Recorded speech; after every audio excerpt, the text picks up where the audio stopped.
Alright, so hello everyone, welcome back to Rindis PWG's adventure of Curse of Strahd. I am here, the Dungeon Master, and today is episode 3, All Will Be Well. I have my victims, aka the players, here with me, and I'll go ahead and let everybody go around and introduce themselves, who they are, and what they'll be playing. Max, I'll have you do your intro once we get to your character, whenever they find him. Okay, hello, I am the Silver T Fox Demon. I play the revenge-driven, Azamar, Raziel, and, he's super edgy. He's also an edgelord. There's, not too much to tell about him. I also stream over at, twitch.tv/Silver T Fox Demon. And yeah, so, yeah. Hey there, I'm Adam. I'm going to be playing Raylor Baron, the insane gnome that has his trusty television, also known as a thunder gun, at his side at all times. I am Flynn, or I am Shay and I am playing Flynn. And we're fucked. That is a good way to look at the current situation. Yeah. But yeah, I am a Divine Soul Tiefling, the squishy healer type, with apparently really good natural 20 insights in our last session. And I am Morphane, and I am now currently playing Sir Gregory, a human monk.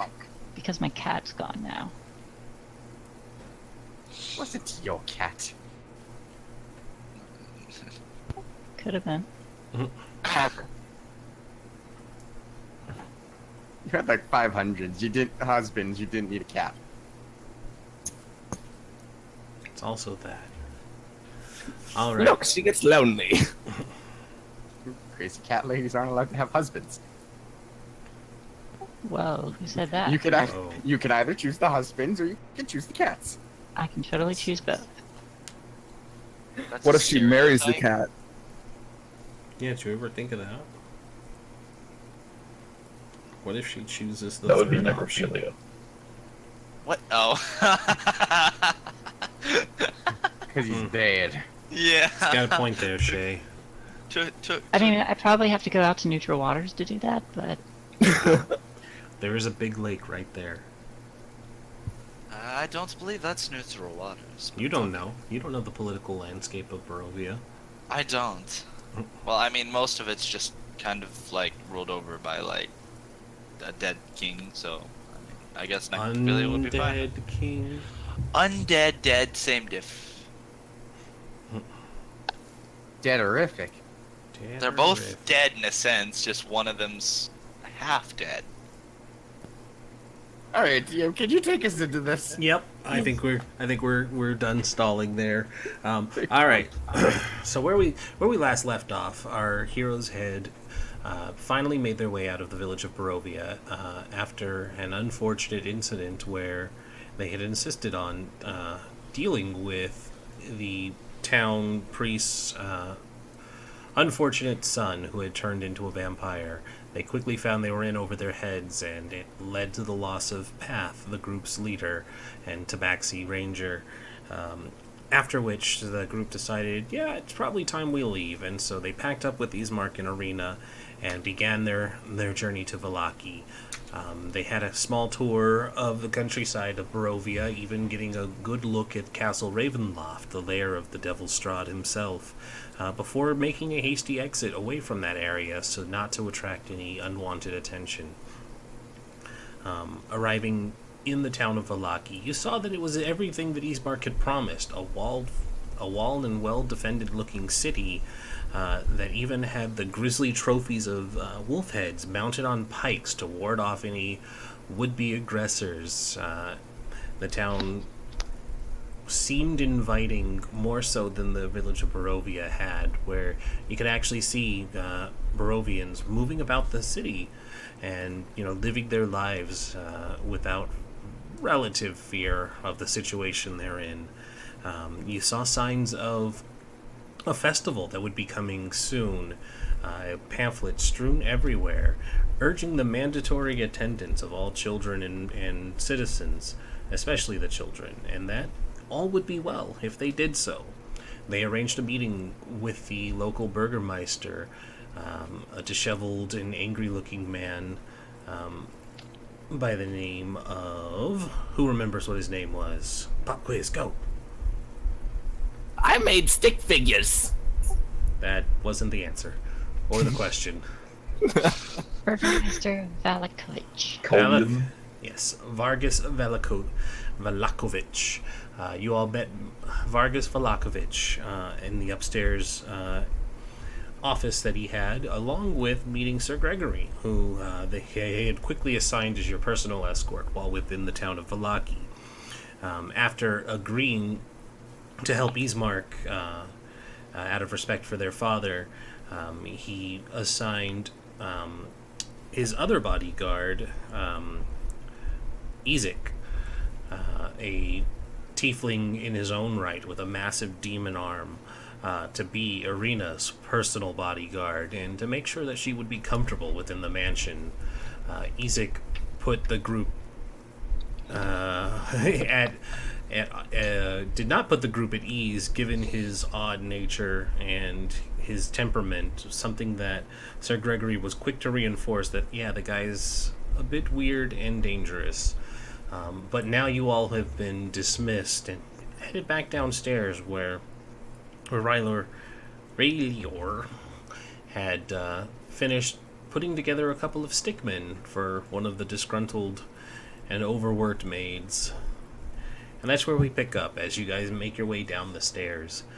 You see Ezek taking the lead and leading you all down the stairs and looking at the assortment of stickmen. He kind of scowls at the gnome and he says, Hello.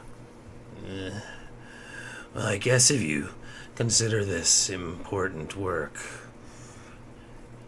What? you and your friends should start packing up. Oh, there's that echo, Shay. It didn't get fixed. Damn. You and your friends should start finding somewhere to stay. What are you talking about, weird person? Who said this was important? I hold up my hand. Isaac, could you give us some time with Irina and Ismark for a moment alone? No. But I will stand out here while you all go and adjourn somewhere else, and I'll act like I'm not listening in. He kind of walks over and gestures to a door. This door. I don't like that man. He's too dark. Ismark chimes in direct. He's also got very good ears. I'd watch what you say. I go over Care here. if he hears me? Yeah. I go I'm over here and I going to- say, man, that guy was weird and bald. You're only standing a couple of feet from me. If you think I can't hear you, you are a fool. No, I know No, you can hear me. and I don't think he can hear us. Ignore him. He's not the brightest. Why are you looking at me and telling me to ignore him? I'm He's not. looking at you. I'm not looking at you. I'm looking. Ah, God! I can't even think. Ismark. Ezek had gestured for you all to go into this room to talk privately. I'll gesture for Ismark and Irina to follow. I just vanish into room. It was my corner. I found the corner first. You're still bald. Close the door, please. They look to Sir Gregory. Naturally. Closes it behind him. And Ezek doesn't move from his position outside once the door closes. You wanted to speak, then? Keep your voice low. I don't want anyone to hear.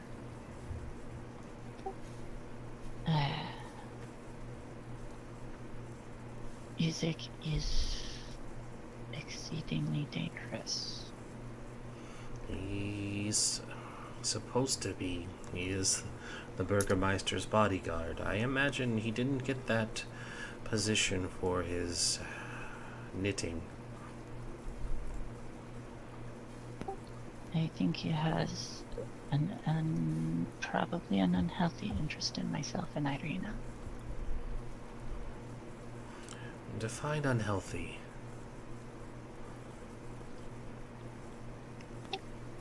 Not good towards our well-being.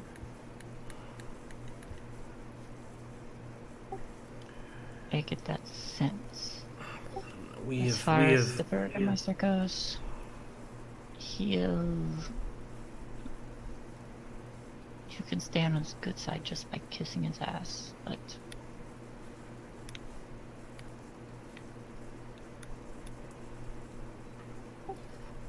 I'm just suggesting that you be very careful. I'll take that into consideration. Considering our options of this or going back out onto the road, it will probably be safer here if we just keep our heads down. I don't want Irina in any sort of danger, and if that means playing nice with these people so that their protection or their danger is projected onto those who would harm her, I'd rather it be that way. I understand. But I will heed your words, and I will be keeping an eye on things myself. You plan to stay here then? No, I have to go.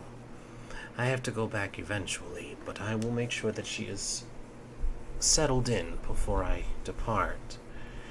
And you all owe me, or I owe you all a great deal for what you did. So at the very least, I can situate you all in a room. I could probably get you in contact with some friendlier members of the Guard to help out. That Do not let anything happen to yourself either. If Irina loses you and is in danger here, then it might be easier for her to go to Strahd if he has an offer. He kind of pats the sword at his hip and he says, "Oh, I held my own quite well against that vampire spawn. Better than we did." I'm You sure, think you got it your own? I'm certain that I could handle anything, even this Ezek fellow, if things get too hairy. I wouldn't put money on that. You have not seen as much as I have, and he can be exceedingly cruel.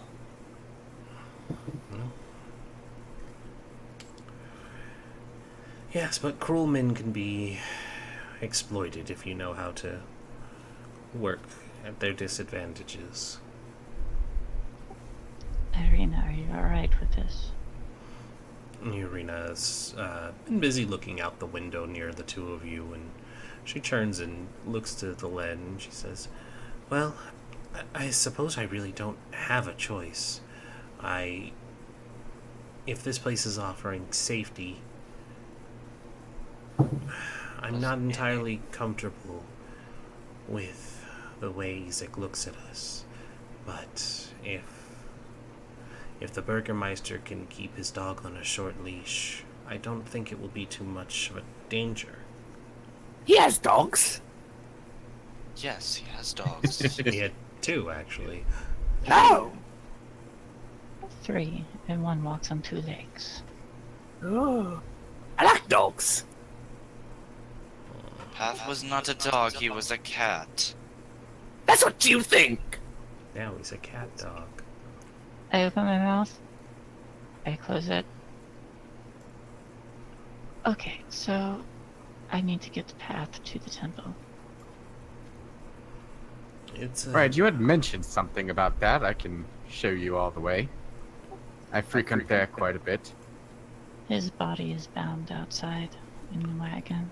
fancies himself a holy man.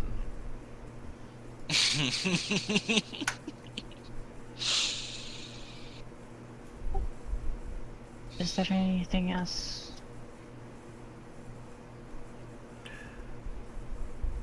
I don't think so. Ismark kind of scratches his chin. You asked us to talk, so unless you had any other concerns. I hate to bring this up, but do you have any money that I might be able to borrow? For Path's sake. Well, I don't have much that I could give you, but I did promise to pay you all after all. Ow! I did promise to pay you all after all.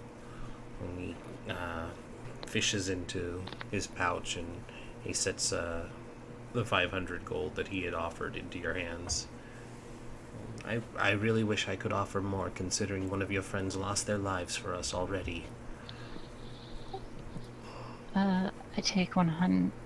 Wait, how many of us are here? So I guess there's There's like 3 of four. us left. Yeah, there'd be 3 of Oh, us yeah, left 3. because Sir Gregory wasn't a part of that. No, Sir Gregory's not a part of it. Ha! You're gonna stay broke. Pretty sure Sir Gregory So- has more money than all of us right now. I take 150. I give 150 to the other 2. Sorry, Morph, this is really weird. I don't care. And then Go ahead. I'm gonna offer the other 50 back if he wants it. He holds up his hand. He says, "No, it's yours. I don't ask for change." Well, if you don't want it. The no-nail Hey. scratchy hands.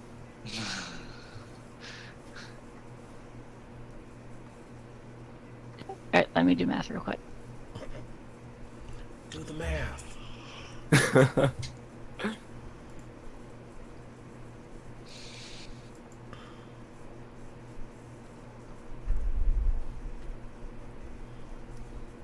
So 3 of us get 166 gold and 66 silver, I think. I'm sorry, 6 silver and 6 copper. Or there's just 2 left over. Hmm. You 2 can have 167. I'll take 166. Okay.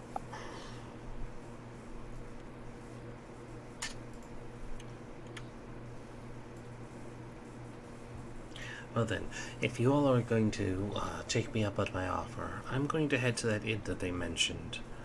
The Blue Water Inn. It shouldn't be far from here. And I'm sure Sir Gregory knows the way. And Ismark turns to his sister and he hugs her and he says, "Yarina, be safe and be smart. If anything happens, I'll come for you." And the two of them Hey. hug.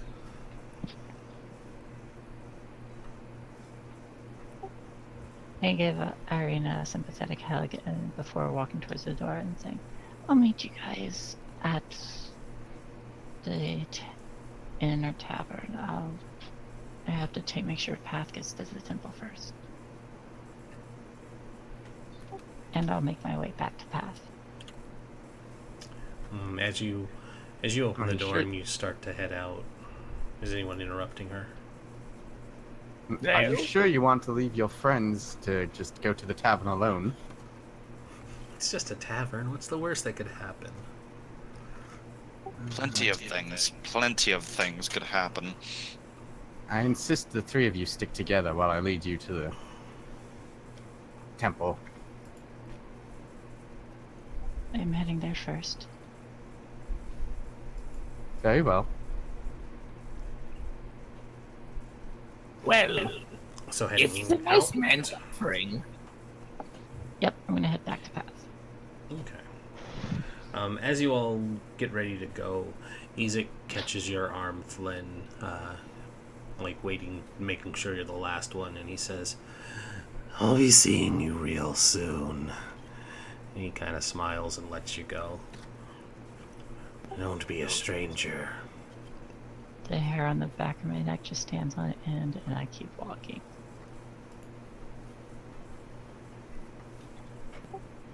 Gregory gives Ezek a sideways glance. Just, you don't make this easy for any of us. You're a creep. I make it fun for myself, Gregory. That's all we can do in this life. I bet you do. What? Yes. Goodbye, Baldy. You see him just kind of heft up the axe that's bigger than the gnome, and he just kind of casually sharpens it while watching him leave.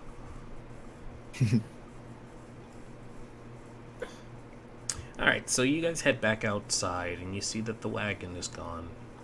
I'm kidding, it's still there. It's still there, and of course... It's burning in flames. And of course, Glenn will probably go and check to make sure Path is there, and it looks like he hasn't been disturbed either. He's gone. I half expected something to happen.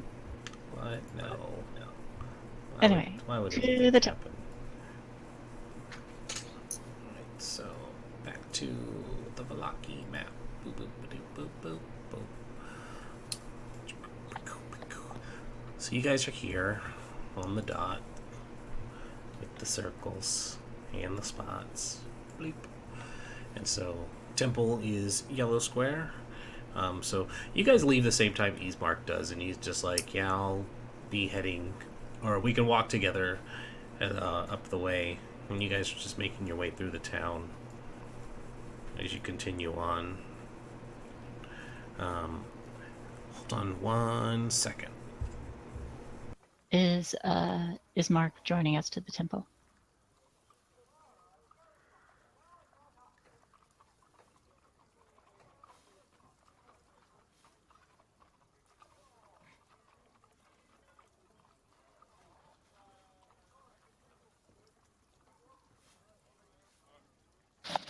Silence ensues.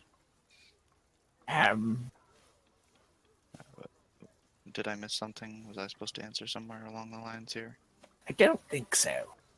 Okay. Silence means Rin is planning a No, devious ambush. I said, hold on 1 second, I'll be right Oh, okay. back. I just didn't hear anything. All I heard was, is Mark coming along with us? Not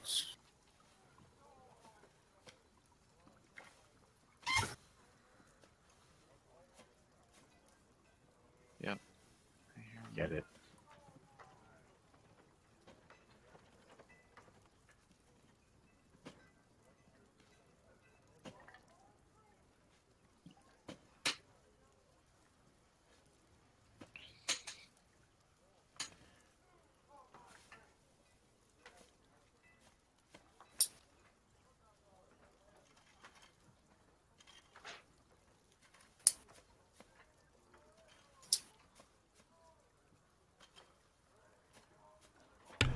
Okay, sorry about that.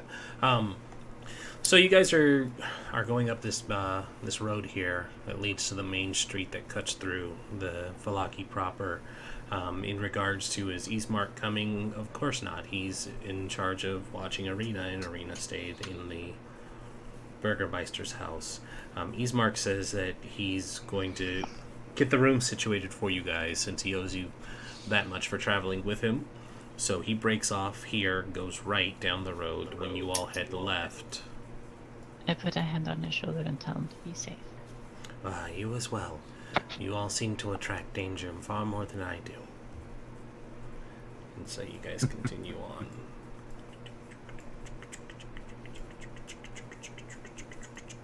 So I noticed you all are quite far from, well, home, I suppose you could say. So far from home. Oh, I haven't had one of those in a while. Not quite what I meant, but yes. What's a home? I pull my hood back just slightly enough so you can see one of my horns a little bit far, yes. And then I pull the hood back. Oh, I figure I know just how far. I don't know if we're from the same place, but I know you're like me, and you're not from here. You're no Barovians. You know Valakians. You're not from this place. No. I too had a run-in with the Vistani. Offered my help. Lost some friends. They offered me wine, and then there was no more wine. Yeah. It's how they get you, yeah. Those bastards. So your experience didn't go over so well either. Afraid not. But not so different from what I'm used to before. So I just kind of got work here as a god. Been alright since. Sounds like that wizard was the closest he got.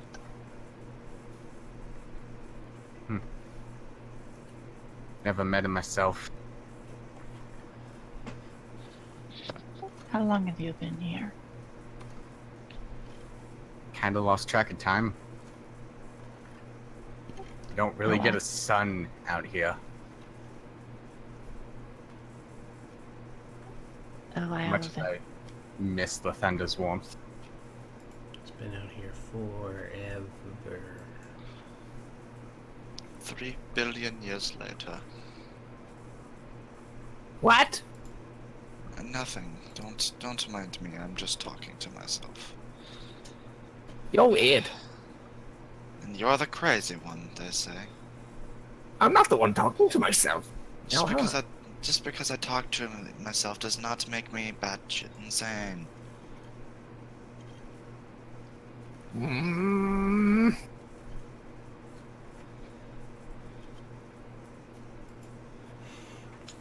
All right, so yeah, you guys make your small talk along the way.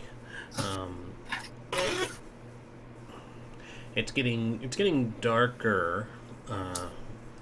That kind of shows that it's the onset of night. You've had at least one evening here, so you know when the sun seems to be setting behind the thick clouds and mist. But you come across another church. This one looks much like the one from the village of Barovia.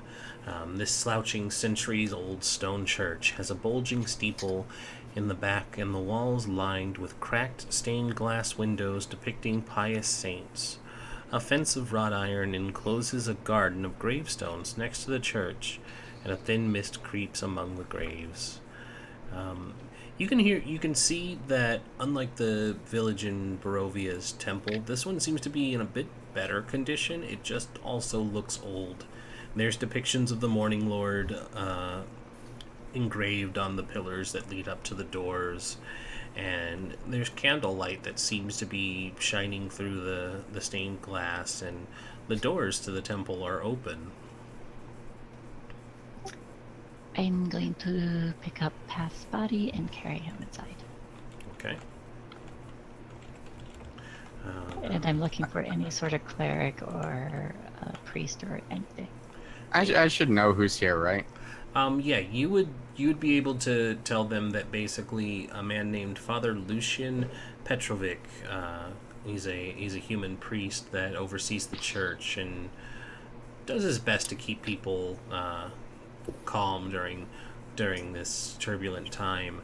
And as you guys walk inside, you see that there's about 13 Barovian villagers, men, women, and children, that all seem to be kind of huddled in the pews, praying desperately. And there's also a brawny lad with a perpetually furrowed brow that's outside in the gardens. He's kind of busy digging one of the holes for a grave.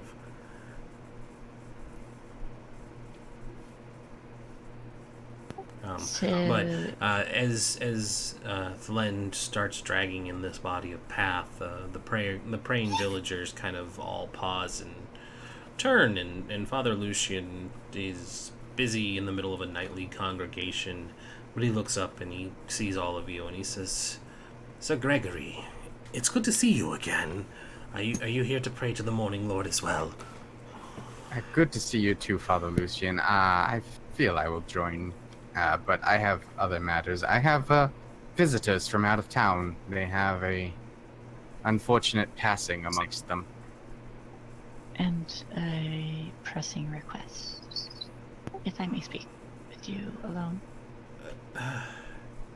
Just a moment of your time. I know I'm interrupting, but it's important. It's a tad unorthodox, but I will listen, of course. And he kind of ushers Glenn off to the side. The rest of you can Sorry, everybody. Thank you. And the crowd kind of whispers to themselves, and you guys could probably pick up some conversations if you listened in, but the people seem to be watching the weird assortment of folk here. But among them is also a squat-looking bearded man who seems very much out of place among the Valakians. I hear nothing. Nope, you don't hear anything. Also, make sure you flip over to Glenn. Done.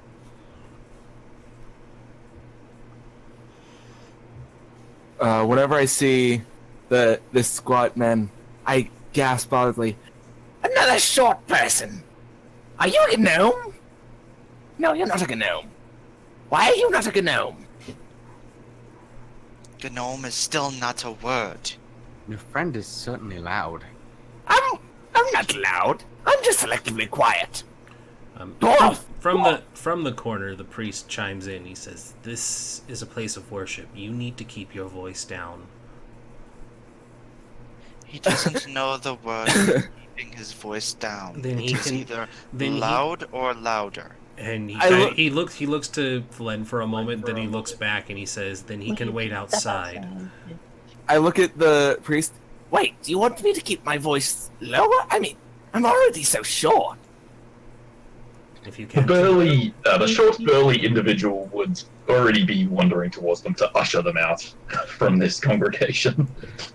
Just giving you gentle nudges with his warhammer. Good day. Now, keep moving. Why? People are trying to enjoy the peace. Please keep your voice low, or When Glenn says enjoy the peace, you all can get a quick look at these people, and there's no peace on any of their faces. They look worried. They look terrified. It looks like they're trying to find comfort in the Morning Lord to get them through the night. So a little ironic choice of words, but it definitely makes the people kind of cower together a little more. Ah, look, you scared them.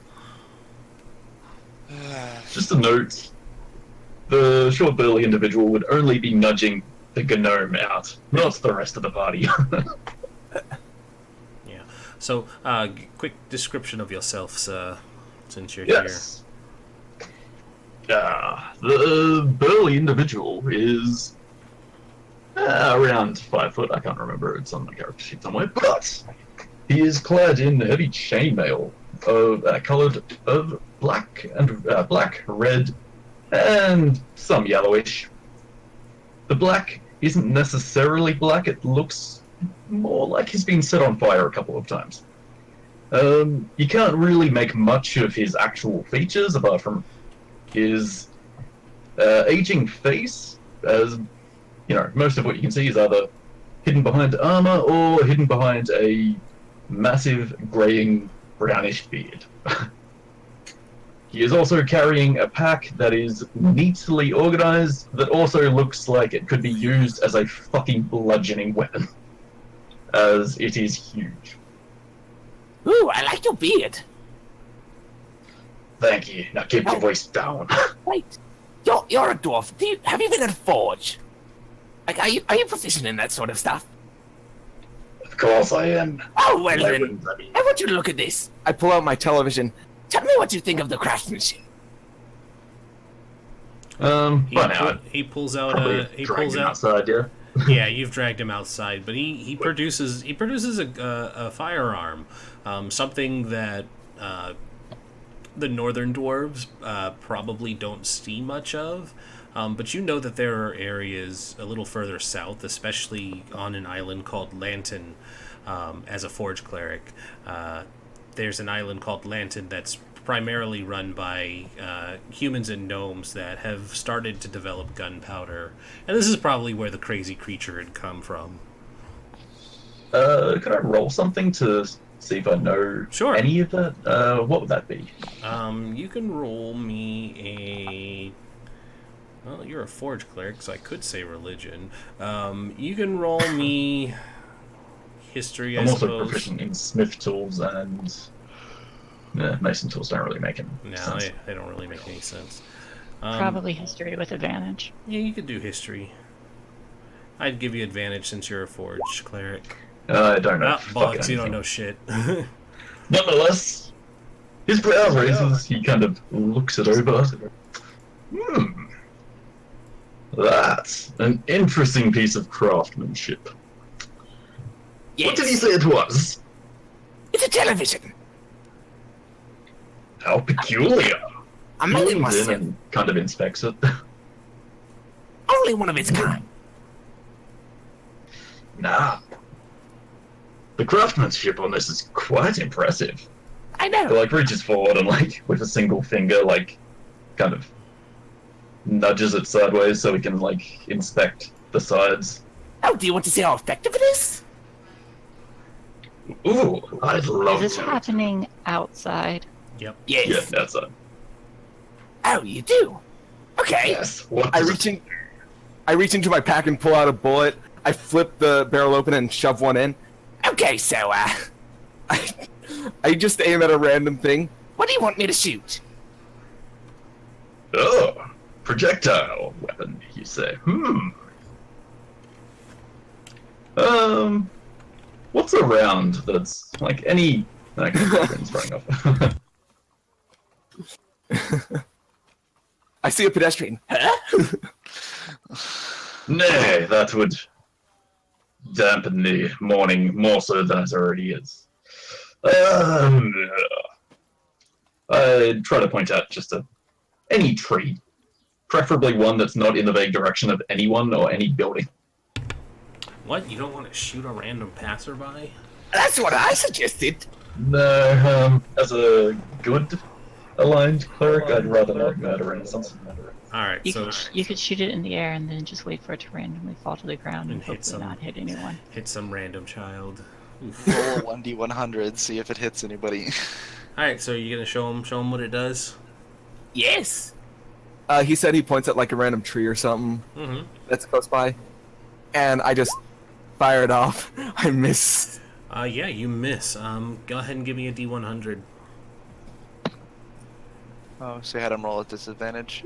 No, I just want to see what you missed and hit instead. Oh. Yeah, there's the loud, thunderous bang of the television going off as he misses the tree by about a foot that you can see Garrick, and instead it breaks through a window. Oh, now that is quite impressive. Yes. Does, Yes, everyone would hear that. That's Everybody heard it. does anyone scream afterwards? Yes, the entire congregation looks incredibly disturbed because they don't know what a gun is. The priest rolls his eyes in annoyance, and the rest of you Garrick all heard claps this loudly.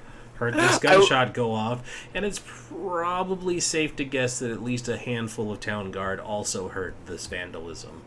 I look at the dwarf, like completely oblivious to anything wrong, and I just say, "You see, the burgermeister of the other town that I went to, he thought that this was a stick, and then he wouldn't let me break anything with it because he was scared or something. Well, I mean, it was something to do with like vampires outside. What? I mean, come on."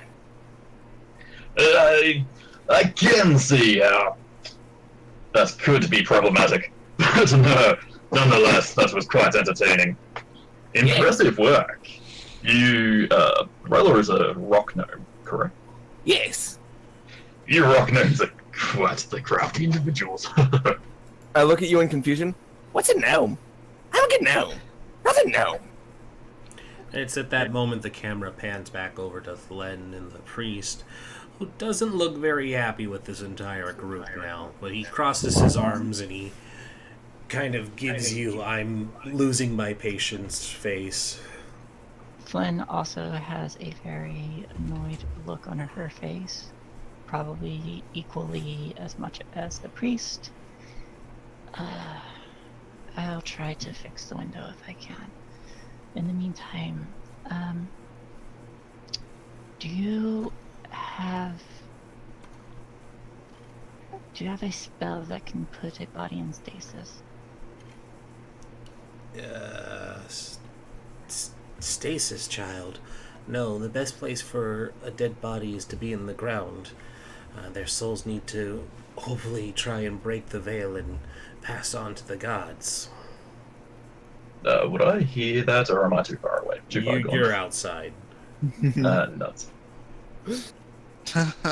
Because you probably have that spell. I can tomorrow. One. It's a level 2 spell. Oh. No, you can use ceremony, but that's a pain in the ass in and of itself. But You do not really, know the gentle repose. it's not something that I prepared. No, I could reach out to the Morning Lord tomorrow if you really needed it. But this is a dark land, and bodies that are not put into the ground often do not stay dead for long. I was hoping for it today. Do you know of anyone who can stall the process? This is the only temple in Valakia, I'm afraid, and we've had far worse things to deal with than worrying about interring or prolonging a body's unnatural existence.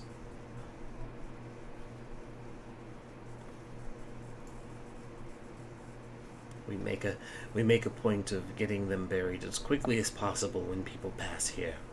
It's quite disrespectful to the dead to be dragging them around rotting.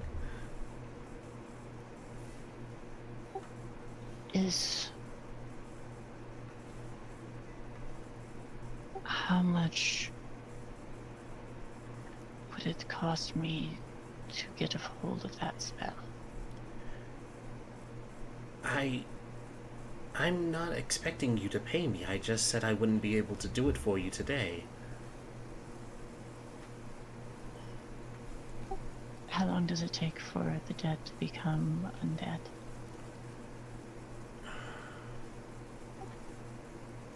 When slain by a vampire. His face goes a bit pale, and he looks to the bundled up body of Path, and he says, that person was killed by a vampire? A lesser one? You guys are talking quietly, correct? Yes. Okay. He looks at you and he says, you need to destroy it immediately. Fire if you have it. This is my friend. It is your friend no longer.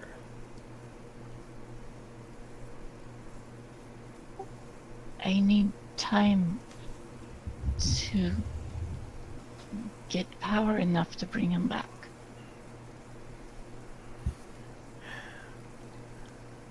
The best I could do for you is ask you to wait.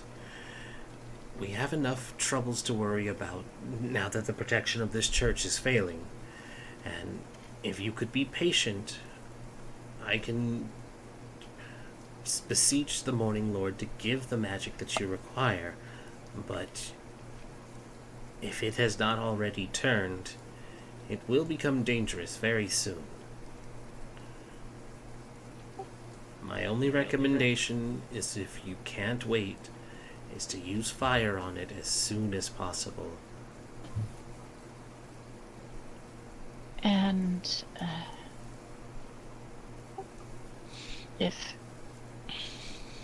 will it last the night? I don't know.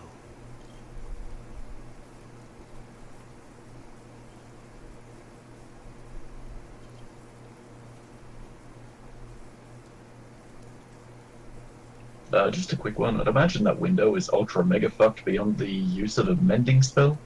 Yeah. We shot a bullet through it, Rats. so Very good handiwork. yep. Yeah, it's about this time that two armed guards are rushing over towards the two of you, and they see the smoking barrel, and they say, "What's all this business then? Did you vandalize that shop?" No. That's a shop. Give me a deception roll at disadvantage because you're holding the smoking gun and near the window. Okay. 7. Yeah, they look at you and they say, "Gonna need you to put the stick down, sir." And they kind It's of not a stick. they kind of level the pikes, and one of them reaches for a whistle around his neck, and he says, Wait. "Going to need you to put the stick down." No, gentlemen. You don't want to anger the god of the forge, do you? Insulting such a fine creation like that. Despicable. You're not going to want to anger the town guard, are you? It's very Wait. dangerous outside. The night is dark and full of terrors. I couldn't resist using that line. I never said anything like that. Are you I'm just planning a to pay? simple cleric. I take out my alms box, open it, and kind of hint at them to give me a donation. They If you would, it would go a long way to protect this town from evil. look at the symbol and they say, "Don't recognize that. You sure you're some kind of priest, small man?" Why? It's understandable that you wouldn't notice the symbol of Moradin, the Old Father, The two of them kind of but nonetheless, he is a mighty deity. They look at each other skeptically and they say, I If he's just lightly tap the alms box. If he's as mighty as the Morning Lord claims to be, I don't expect your god's going to do much for this land or yourself with the trouble you're in." Wait, how much for the window? They kind of look at each other and they're like, "Well, I suppose you'd have to go and apologize to the shopkeeper." Okay. He'll I start to walk off toward the shop. "Don't move," and they start to advance on you as you start walking. I look back at them. You said to apologize. We didn't say you could leave. Oh my God, you like me. And they look, Okay, what do you want? They look back to the dwarf. "You seem like the sensible one. Keep your friend in line, or you're going to hang for it as well." Oh, Now that hardly seems fair. I saw myself hanging once. You'll- Yeah, my friend burned the body. But You'll find I that am familiar with military discipline, so I suppose that works. Good. Keep his mouth shut. Now, listen. Whatever tricks you two are up to, we're going to be keeping an eye on you, and we won't tolerate any more disruptions. The Burgermeister has strict orders that everything needs to be well, and we will make sure that it stays that way. Burgermeister, you say? Why, I was actually looking for that one. Would you happen to know of his residence? Absolutely. But that's none of your it's over that business way. right now. I point towards the direction of the house. It's that way. Just came for it. The guard You happen to know. The guard gives you Great. a nice gentle jab with the sharp end of his pike, and he says, "I said be quiet." You just poked my coat. "I did, and I'll run you through the next time if you mouth off again. Be quiet." How dare you? Now, Burgermeister's none of your business. Right now, your business is getting this window paid for. Are we clear? And he looks to Garrick. I suppose that makes sense. Good. March. And he gestures towards the door of the shop. And the camera cuts back to Flynn.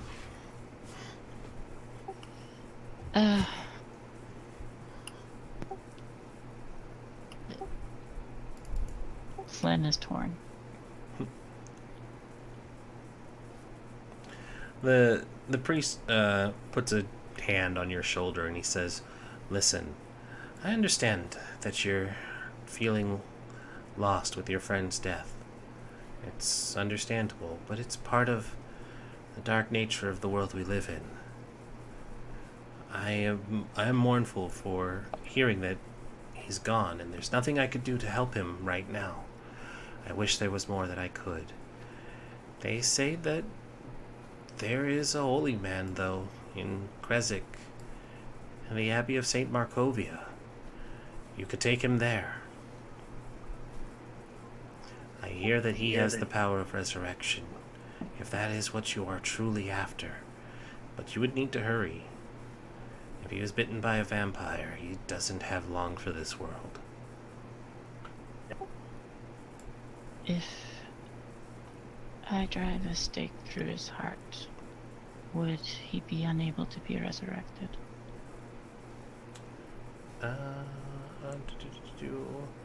I actually have this answer, and I need to double check it because I saw it earlier. Where's my book version? There we go.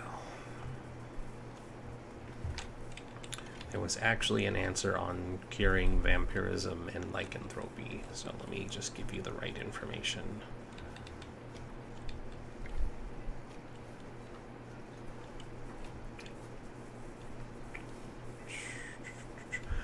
So what is Sir Gregory and Emo Boy McOne-Winged Angel doing? I have 2 wings, I will have you know. They're just not working. Okay. What are the two of you doing while she's talking? Regretting not running outside at the sound of the gunshot. I'm not dealing with that. Not going outside. Nope. I'm sitting in the church and I'm just looking around, just kind of just chilling. Nothing else but just sitting there relaxing. Kind of got my feet popped up on the pews, just kind of like, just kind of like sitting there, half asleep almost, just kind of falling asleep in the pews of the church. I slap his feet. All right. Puts him down and still sits there. That you are being very disrespectful in the house of the Morning Lord. This isn't my god. I don't need to worry. You should still respect other people's gods. Okay. All right. Where did I find that information? And by the sounds of it, your friends are probably having quite the chat with the town god. That is his own fault. He's not the brightest, the sharpest tool in the shed, as I said before. Shouldn't leave him unsupervised either. Shouldn't someone have been supervising him then? He went out with the cleric dude who pushed him out there. What else were we supposed to do? Gareth, you can't trust him with that kind of thing. Well, I didn't know that, now did I? Maybe you should have went out and made sure that they were both taken care of if you knew Garrick was not trustworthy. I promised your friend I would give her help. Then it's not our problem. The 2 of them are the ones that have to make it up to the whatever happened out there. If only Path were here to keep everyone in order. Mm-hmm. They really put a lot of investment in you being the leader, Morph. Right? I can't find the information that I had before, but I definitely saw a thing. Okay, so the priest looks at you and he's like, I'm not a monster hunter, but I could say that with certainty that the way the resurrection spells work, as long as his body is mostly intact, he should be able to be restored. Then it is wise of me to put a stake through him. Yeah, probably. He's like, yeah, that's probably best. If you're not willing to burn him, that is a good preventative measure. And we're in a room alone? You guys are off to the side talking. You didn't go to a room alone. Okay, so there's people who can see. Yeah, there's people around watching. I look at all the people and then All the lovely people. I'm going to head out. I'm going to find somewhere where nobody's watching. You gotta And unwrap him. I'm going to have to stake them. Okay. So yeah, you I just don't want to do it like in front of a whole crowd. sure. Yeah, you undo like, you know, the tunic and stuff, and you see his weird 6 cat nipples and Ren. figure out where his heart is. Hey, I'm sorry you picked it. Yeah, but you do it quick and respectfully. You drive the wooden stake through where his heart would be. I He cringe has at that. multiple hearts. Yeah. Joke's on you. He's a Time Lord. He has 2. You have to stake both of them, but you only had 1. Don't know He's where the still gonna second become one a is. vampire. Rip you. So I wrap them back up Mm. and bind everything again. Okay. I lean forward and There is one thing though. Give me a perception check when you look at him.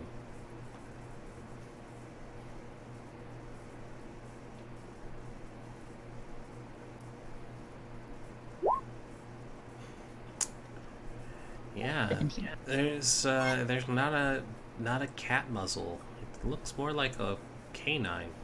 How weird. I knew You it! wrap him back up. I feel like you put that in there just to screw with me. What? No. Okay, anyways. I don't know what you're talking I about. lean down and I kiss his forehead and say, "Thanks for taking me on this journey. It sucks, but you know, You killed didn't- me. No, I'm kidding. He doesn't say that. Turns into a vampire right then and there, bites her. Yep. Drains her of everything. She's now dead too. sentimental moment, please." Continue. That you didn't take me for how I am. If I can, I'll try to find a way to bring you back. But I need to be stronger. And then I finish binding his body. Okay. So yeah, Thun comes back dragging this body, and the camera shifts again over to the 2 ruffians who are now inside of a shop.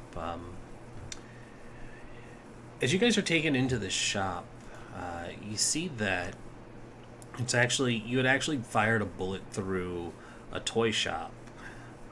There's a lot of very macabre and gothic-looking devices here, but there's like the one doll you had seen in Barovia, but there's like several of them. There's a bunch of like porcelain ones. There's like crude-looking Jack in the Boxes. There's like Are there any carved from stone? No, these are mostly carved from wood, and there are like the dolls that have like human teeth in them, and there's like weird monster dolls, but nothing that looks like they should absolutely be given to children. But this is like without a doubt a toy store, and the 2 guards are standing on either side of you guys, and one of them's ringing the bell, and he's just ding, ding, ding, and you hear, just a moment, I'm coming, I will be right there, just a moment.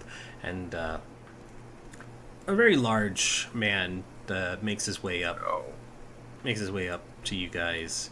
Let me find your handout so you can see him. Does he have a bullet hole in him? No, he doesn't have a bullet hole in him. That would be silly. He has a hole where his right eye used to be. Wow. But yeah, it's a large man dressed in like a jester outfit. It's greens and blues, and there's bells on the ends of it. But he's also got a little monkey with him, and he says, Yes. Gadolf is here. How can I help you? Are you here about the little children who vandalized my shop?" And I'm not child! And the guard kind of chuckles, and he shakes his head and he says, "No, unfortunately, not any children. Just some Just some disgruntled midgets who wanted to vandalize your store, Mr. Blinsky. Midget! You heard me. I am a gnome! He jabs you again with the pike, and he said, and what did I tell you about mouthing off? What, putting holes in my He is coat? a rock gnome. An gnome, for short. That sounds made up. And he kind of You sound made up! gestures to Blinsky again. This one claims to be worshipping some all-father god or some nonsense, like there's any other gods beside the Morning Lord. And Blinsky kind of The shakes his soul head. crafter. Yeah, sure, whatever you say. Blinsky, I'm sorry to say that these are the two who vandalized your window a moment ago. Well, you see, what happened was, he asked for a demonstration of my television right here. I say, hefting my television, and well, I think it was the rain, but I somehow missed the tree, and it went a little, went a half-inch away from the tree, and it went into your window. Oh, so you shot Gareth's window instead of hitting a tree. What did tree ever do to you? Well, you see, it stole my lunch money. That doesn't sound true at all. Blinsky Well, knows that's because it like isn't. liars. It was a joke. He kind of shakes his head and he says, liars are no good, friend. You should be honest with yourself and to those around you. Okay. Well, here is honesty. I accidentally missed a tree and hit your shop. What can Well. I do to repay you? Ah, good. It was That- a sublime demonstration of his television, as it were. It was sublime demonstration of vandalizing Blinsky's shop. I Yes. will not get any children in here because of this hole in my window. But you want to make amends, and that is respectable. And he slaps the counter and he says, it will cost 100 gold to fix glass. Wait 1 second, I have to try something. I go over to the glass and I, start casting mending 100 times. Yeah, you go over to this window and you see it's one of those. It's one of those 5 foot, almost 10 feet wide shop windows that you put a bullet through and shattered the entire glass. Since mending doesn't work that way, when you start trying to fix it, it doesn't hold. And Blinsky kind of shakes his head and he says, "No, is very difficult to have working glass here." And now I have to deal with monsters trying to get into shop. Thanks to you. 100 gold will fix. How about I make you 20 toys? New, brand new. Just give me the stuff to make it. That will not get window fixed, though, friend. If you sell the toys, it will. Blinsky can sell toys already. Is best toy maker in all of Barovia. I will one-up you, sir.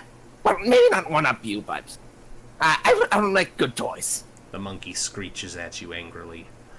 I like your monkey. I can sell him to you. I do not want to buy him. Are you sure? He's good price. And the monkey gets up with its little pink tutu and it starts dancing. This is a tough decision. Tempting. 5 copper. He looks over to the dwarf. Your friend, he is not very bright, is he? I'm extremely intelligent. I'm just batshit crazy.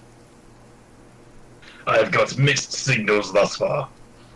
And the guards kind of poke the gnome again, and they say, I swear to God. Listen, Gnome. listen. You were told how much fixing the window's gonna cost. We got actual work to do, so why don't you just pay the man and we can all go? I pull out what's left of the bacon. Will you accept in exchange of services? Blinsky looks at the dwarf and he says, what kind of services? I could can hang draw a an blanket up in the window to cover the broken window. I have an idea. I tell you what, you can pay the man to fix his window, or your little friend here can go to the stockades for the festival. Do you really care about that festival? I look at the guards. I'll have you know, I am a guest of the visiting Burgermeister. You still violated the law. Yes.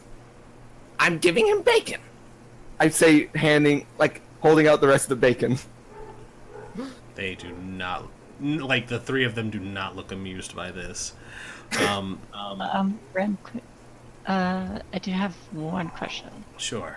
How long does it take me to, does the priest let me leave the body in the temple? Or Are you asking to leave the body in the temple?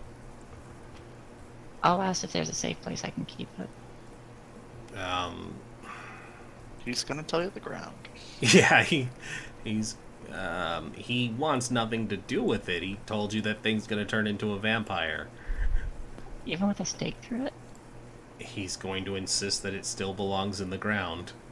Mm. He's a priest, and he doesn't like the idea of you dragging around a corpse that needs to be buried. He made that absolutely clear. If you want to leave it in his care, he can't be responsible if it disappears and ends up with out in the garden with a nice path gravestone. Oh, damnedest thing! I lost track of it, and my gravedigger went ahead and dug a hole for it. Weird. Okay, so then how long would it take for me to get to the cart and... You guys parked the cart outside, so not long. How long does it take me to get to the freaking toy shop where everyone's screaming? They're across the street. By the way, Hang on, let me pan back over to that. They don't look amused by you offering the bacon and not paying this fine. okay, look. Here's a serious idea. Okay, so you have those lovely pikes, but they're a bit limited. How about this? You pay the man the money, and I will do a great service. You give me the materials, and I will make you one of my televisions. Didn't you say it was one of a kind? I can Wouldn't make that it be- I can make it two of a kind. Give me a persuasion with disadvantage. This is not gonna go well. 11. Okay. Let me see. Pull up Look, tab- it's a great deal. Look, you saw what it can do. They sure did. They haven't forgotten. Actually, they didn't physically see it. They just see the damage it's They dealt. they saw what it can do. Wait. If you want, I can give you a better demonstration where I'm closer to the tree, and I won't miss. It will go so far into the tree, I swear. And by probably into the drop tree, an I mean, I mean, if you use this against an enemy, per se, it will go through them. I just need a town guard. There we go. Okay. Persuasion is that so versus this. Yeah. Yeah. You see the two of them shake their heads and they grab you one by each arm and they say, "Well, you know what? You can pick your friend up tomorrow after a little trip in the stocks. You're coming with us." Wait, what does that entail? What does that entail? So the guards have arrested the little gnome now. Lee and Sir Gregory, as you guys are making your way out, all three of you, not to leave you there. As I they're could be starting asleep to, in the pews. It's Raziel. fine. I mean, if you as they're dragging me out, I say, "Fine, I'll fucking pay the man." so they're holding you in the air with your little legs kicking. They say, "Which pouch has the gold in it?" The one by my balls. Dwarf, or not? They don't know you're a dwarf. They say, "You, other guy, come over here and get his gold." Yeah, I'd go and grope his fucking sack, I suppose. So you're gonna take out the 100 gold for him. I'll certainly try. You can certainly try. All right. So yeah, at this point, you guys come out of the church and you can see that the little gnome is being hauled out of this toy shop with a smashed window, and then a dwarf digging through his pants to fish out some gold to pay the shopkeep. What the That's fuck? the point. What's he keep down here? I told you not to leave me alone, didn't I? This is what happens whenever I trust a dwarf to take care of a gnome. Get down! Get down! Get down! I will cut your voice box out. I am casting Thaumaturgy to make my eyes glow red. Okay. I'm trying to find peace for Path, and this is what I have to deal with. Yes! I'm trying to intimidate him into shutting up. Okay. Roll the intimidate, and Relior, you can do a wisdom save. I mean, I'm completely oblivious, but But okay. you failed. You definitely are intimidated by the scary look she gives you. Yeah, I'm intimidated, but I'm still fucking crazy. Yeah. So you guys see Garrick walk back into the toy shop and hand over the gold to Blinsky, and he says, "Ah, very good friend. It is good to see you are a man of honor, unlike the shorter one." And he kind of shakes his head a bit. The guards promptly drop Rylor into the wet cobblestone road, and they're like, "You guys need to keep him under control. The Burgomaster doesn't like disturbances. And whether or not you're guests from somewhere else, there's no tolerance for disturbing the peace. You'll end up in the stocks if we have to deal with you again." I point at Raziel. I blame him. He knows I'm insane, and I cover his mouth. Thank you for your service, and I apologize on his behalf since he cannot seem to comprehend that concept. Well, apology accepted. He went ahead and paid for the damages, so won't think nothing of it anymore. Thank you. Ren nods at the guards as they walk away, eyeing the gnome very angrily.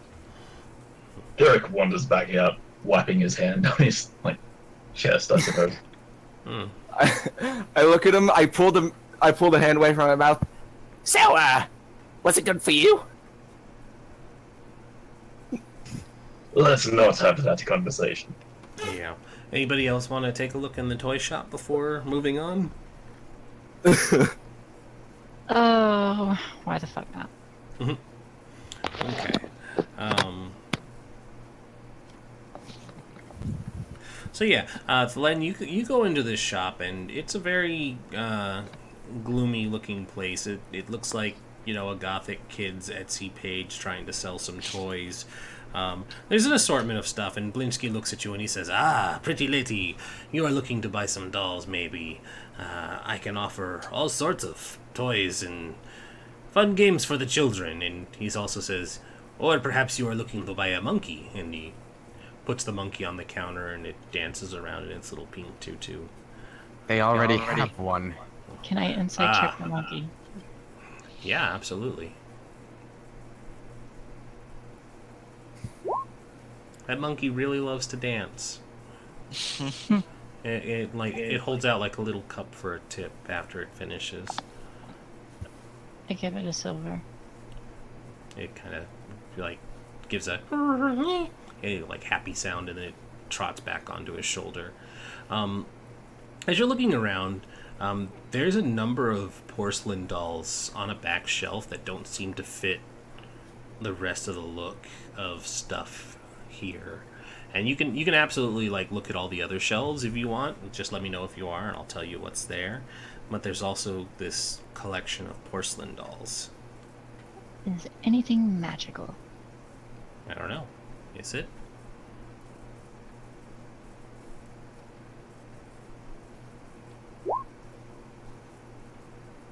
No, you're not seeing anything that looks magical. This is just a simple toy shop.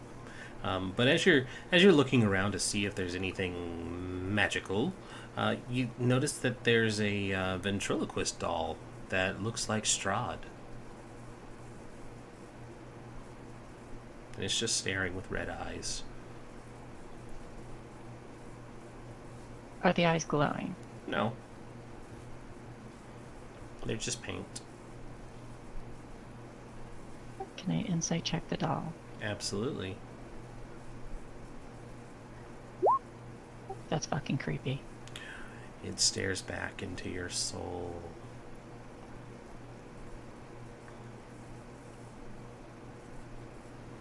Mm-hmm.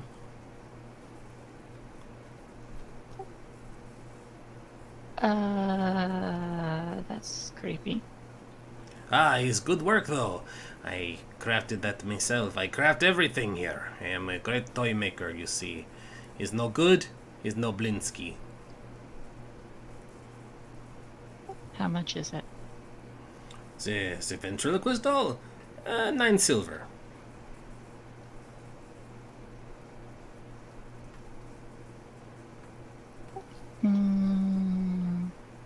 Will you accept 7 silver? Give me a persuasion. He rubs his chin and he says, yes, you amuse the monkey, so I will give it to you for 7. Because he pretty much made 8. Yeah. Anybody else looking around, or are you all just standing out in the rain? I look around for like a general like tool shop. There's nothing that stands out on this stretch of road. If you ask around, they'll tell you that there's a not a tool shop, but it's called a they basically say you can go to Arasec's stockyard. It's basically just like the junkyard of the area, and that pretty much amounts to like they pick up scraps and general goods stuff there. Where is it? The stockyard is.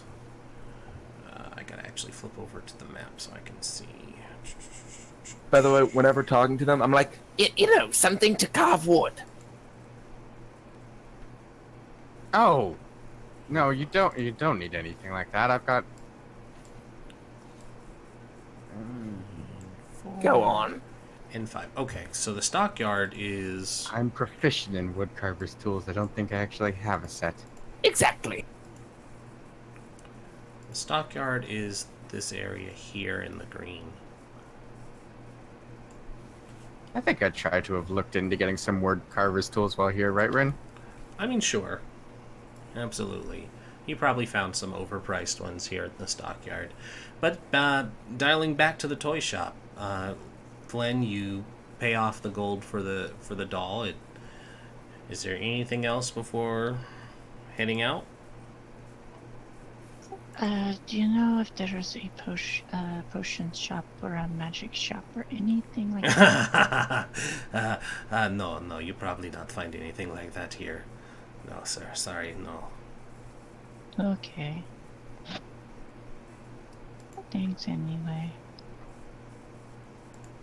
Oh, And then I put the Strahd doll on my arm and go. Play. Aha, you are natural. It's very good. Haha. Yeah, I'm already starting to walk off towards the stockyard. Unless someone tries to stop me. I think There is a Ren's- big hand going right on his shoulder. What? Ren's gonna walk into the toy shop. Rin? Not Ren, sorry. Not Ren. Raziel, sorry. I was play like, a lot of I play a lot of characters named Ren whenever I just am basic role playing. You're Sorry. not Raziel, allowed. You're not allowed to play me. That's unacceptable. Raziel walks into the toy shop. Okay. And he just kind of eyes the monkey. The monkey ooks at you and kind of comes over, sets the cup down, and does another little dance. He gives the monkey some silver, just a couple pieces of silver, too, to be exact. You are good customers, much better than your small friends. They are noisy and break things. Oh shit! I hope you didn't get away. Raziel looks at the shopkeeper and says, "So how much for the monkey?" Ah, you are interested in the monkey, eh? Well, his name is Piccolo, and I had bought him from the circus ringmaster not too long ago, but I found that taking care of him is a little more expensive than I thought, and he is not happy here. I figure somebody like you who can travel will take better care for him. I paid 10 gold, so I could part with them for maybe 5. Ren doesn't really see a problem You with did it that. again. Yes, I did. Raziel, I'm so sorry. I'm bubble. I remember getting a lot of shit yesterday about not being able to pronounce names right. You can't even get your own. Okay, I can at least pronounce my name. I just can't remember it because I'm half awake. Raziel doesn't see any problems with that, so he pays the 5 gold, and He says, Piccolo, he is yours now. And the little monkey runs over and hops up onto your shoulder. cool. Raziel now has a monkey. That's an awfully obedient monkey. Hey, I think he just said that Raziel now belongs to the monkey. No. I'm pretty sure that's how it works. Yeah, and it does. It climbs up onto your shoulder and it starts grooming through your hair. Okay, I'm good with this. Anything else in the toy shop? Has there been any Vistani around? Vistani come through all the time. They like a lot of the wood and string toys. And he kind of gestures towards a mobile hanging bat, and he like pulls on it, and its little wings flap. Yeah, they come through. They come through pretty often. They like buying the toys, and they like things with secret compartments and other little fun things. It's good business. So, none around. Hang on. Ghost dog.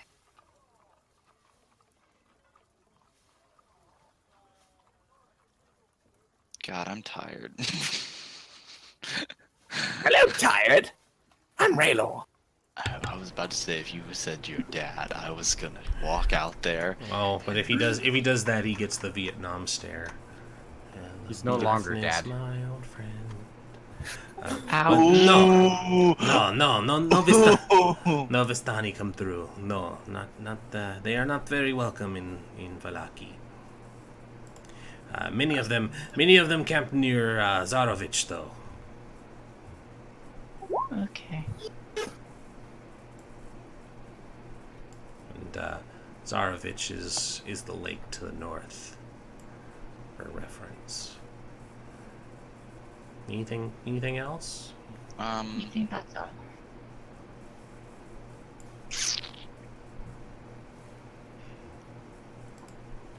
No, I'm good. I would need to visit the temple again tomorrow.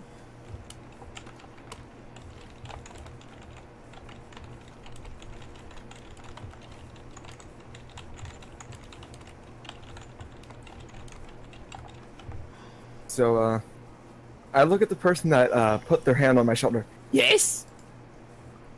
There needs to be a rule about you not going off anywhere on your own. Okay. I grabbed your hand. or Come with me. We're waiting for your friends. I was going to argue that point, but he beat me to it. Well, All right, so everybody files out of the toy shop then. Yep. okay. Okey-dokey. He said that I couldn't go without you guys. Follow me. And I start to head off toward the stockyard again. As you guys start to make your way out, Blinsky comes out and he's holding a box and he says, "Wait. 1 second, friends. The small one. The small one Yes. had said that you all knew the Burgermeister." And he looks to Cedric and he says, "You work for the Burgermeister, yes?" Cedric, How is Cedric anywhere close to Gregory? you know what I mean. Gregory, I just got yelled at for calling myself Ren twice and threw up right afterward. you really gonna be mad at Blinsky for not knowing your name, Cedric? He says, You know the Burgermeister, yes? Yes, I am one of the guard. Good. You can deliver this. Isaac, he had made order. He hands over a box to you. Of course he did. Very well, I will get this to him. Good. I look at Good. Tell him it is quality work and he does not need to burn down my shop. the box and I say, I bet it's a toupee. I bet it's more unsettling than a toupee. It might be more A wig. unsettling than a toupee. Well, I wouldn't argue against opening it. I would. It's not. It's just a box with a lid. There's no like seal or anything on it. I feel like he'd know still. By the way, Raylor is continuing to walk. Can I insight check the box? Is it Yeah, in you there? can insight anything you want. Man, that box has malicious intent. It is a really evil box. It's a mimic, everyone. It's just a little mimic. Blinsky was out to get you. No, it's Yoink. it's a box. It doesn't have any ill intent. While this is going on, Gregory just looks at Glenn and May Raziel. I inspect it for traps? Okay. What? No. Yeah. No. May I no, intimidate the box? It's not for you. it doesn't. It looks like it's a perfectly normal box. It's not for you. It's not for me. I'm delivering it. I don't If trust it's that. trapped, Ezek can deal with it. Probably like 30 feet away from you guys now. And you're letting him get away. You need to It make was- a rule where one of you two has to be with him at any time. It is your job now. I am not doing this. I cannot handle being around him for too long. I walk up to Raylor and just wrap the end of my tail around his neck so he doesn't get too far. That's a long tail. No, I said I walk up to him. What do you... look, I know you have 5 husbands and you entertain them, but I'm not into this sort of stuff. Also, here's your puppet. That is so creepy. Oh god, that's worse than I expected. I have a monkey. I think I got out of there better. You did get out of there pretty good. As you wake up and the Oh. monkey's at his shop again. Mm-hmm. You already had a monkey. It just happens to be very noisy and carries around a stick. It's not a So are- stick! I know. Are we going to the inn? I'm not. And No. I'd appreciate it if you stopped with the attempt at foreplay. I say, gesturing towards your tail. The gnomes seem to want Where to do you go plan somewhere. on going? I'm going to the stockyard. It's pretty late now. It was getting into evening when you guys started towards the church. I would like to go to the inn and take a rest for the night. Same. Not get into any more trouble. Look, Yeah. I've got a delivery to make to Ezek, apparently. I can meet you all in the morning.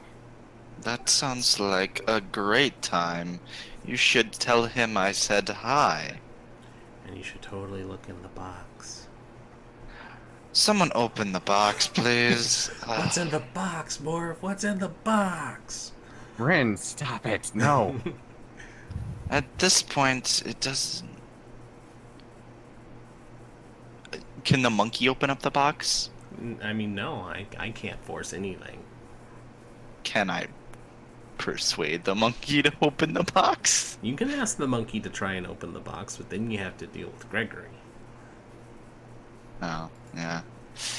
He's a big sourpuss, so he wouldn't let me do that. Yeah, I'll let someone else try to talk him into opening up the box. I'll just stay quiet. I continue to try to walk forward. I need something to carve wood and all that.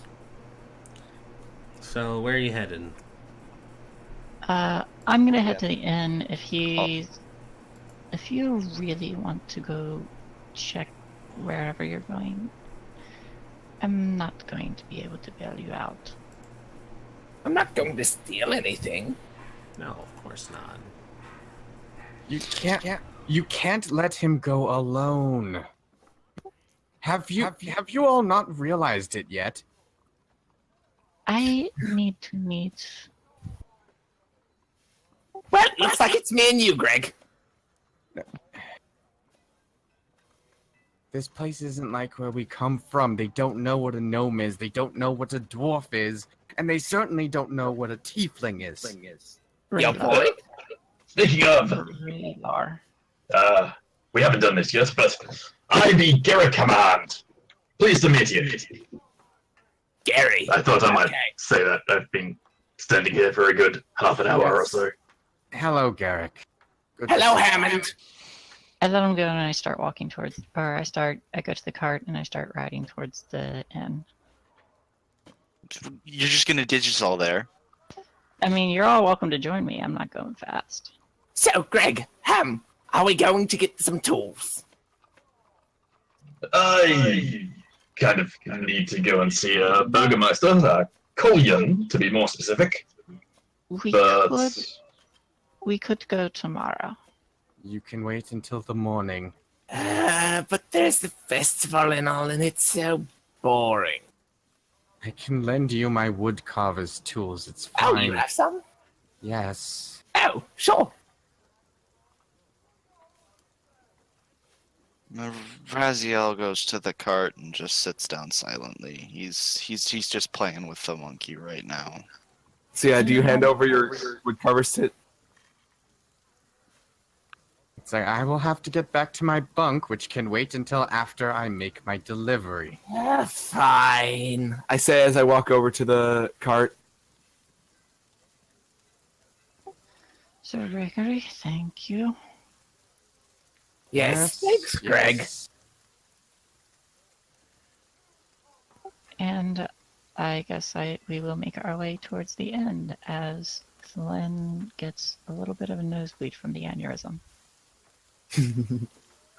Aneurysm from will be awesome.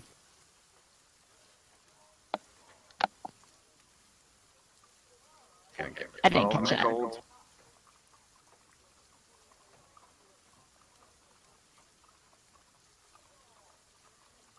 I think we've got our evening set then, Rin.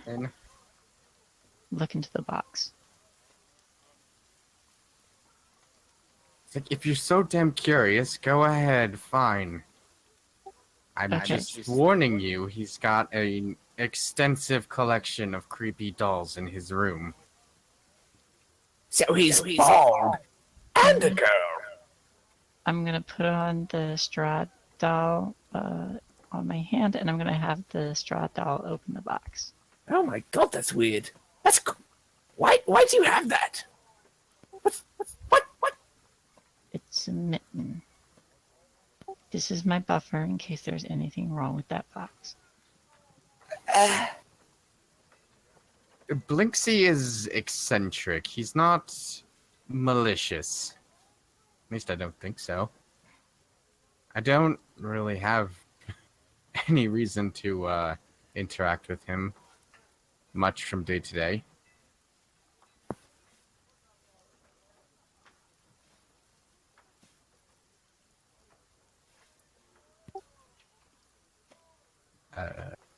Rin? I'm pretty sure he died. He's off fighting ghost dogs, I believe. Yeah, he might have had to deal with something.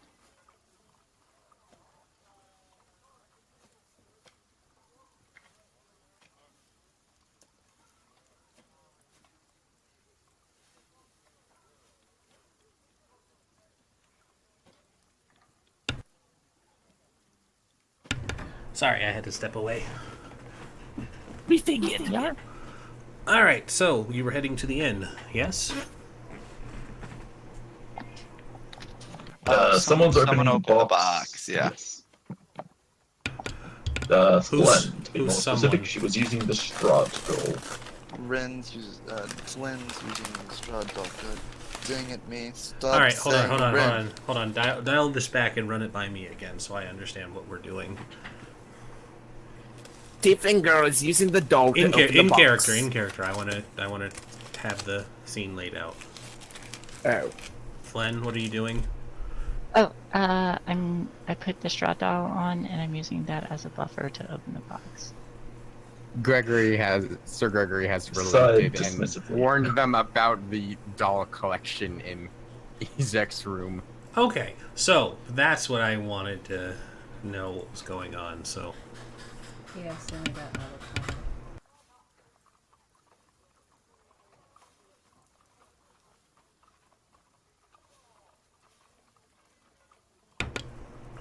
okay, so yes, so you guys decided that he's going to relent, and Len is going to use the doll as a buffer. Rin, you're cutting out. Yeah, you cut out. Okay. We heard you guys. Doll. You guys have decided to let him relent, and you're using the doll as a buffer. So Yes. yes, okay, all right, hold on. All right, so as you guys, and she puts on the doll, and you guys wonder why she's doing something so weird. But she puts the doll on, and using his little puppet hands, it moves the lid back, and it lifts up, and it looks like a ordinary porcelain doll. It's very surprisingly well made.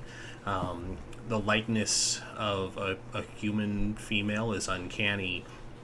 It's got, even though it's porcelain, it looks like there was an effort to made to kind of darken the skin a little bit to more of a brownish cocoa look. It's got long raven dark hair and matching intense blue eyes. And as you're looking at it, you notice that there's something very familiar about the way this doll looks. Does this Does it doll look like Irina? Yeah. Yes, it is a spitting image of Irina. So you all are gathered around this box, and you see that Ezek had commissioned a doll of Irina. Seems a tad cute. Okay, now I know he's a creep, but that is way too fast for him to have ordered this just today after meeting her. She's been here for like 20 Meeting minutes. her. Garrick asks quizzically. Is This Marcus? is the sister of the visiting Burgermeister. Yes. And Ismark is Oh. at the inn, so I'm going to go meet him and inform him of this. Right now. Okay, thanks, bye.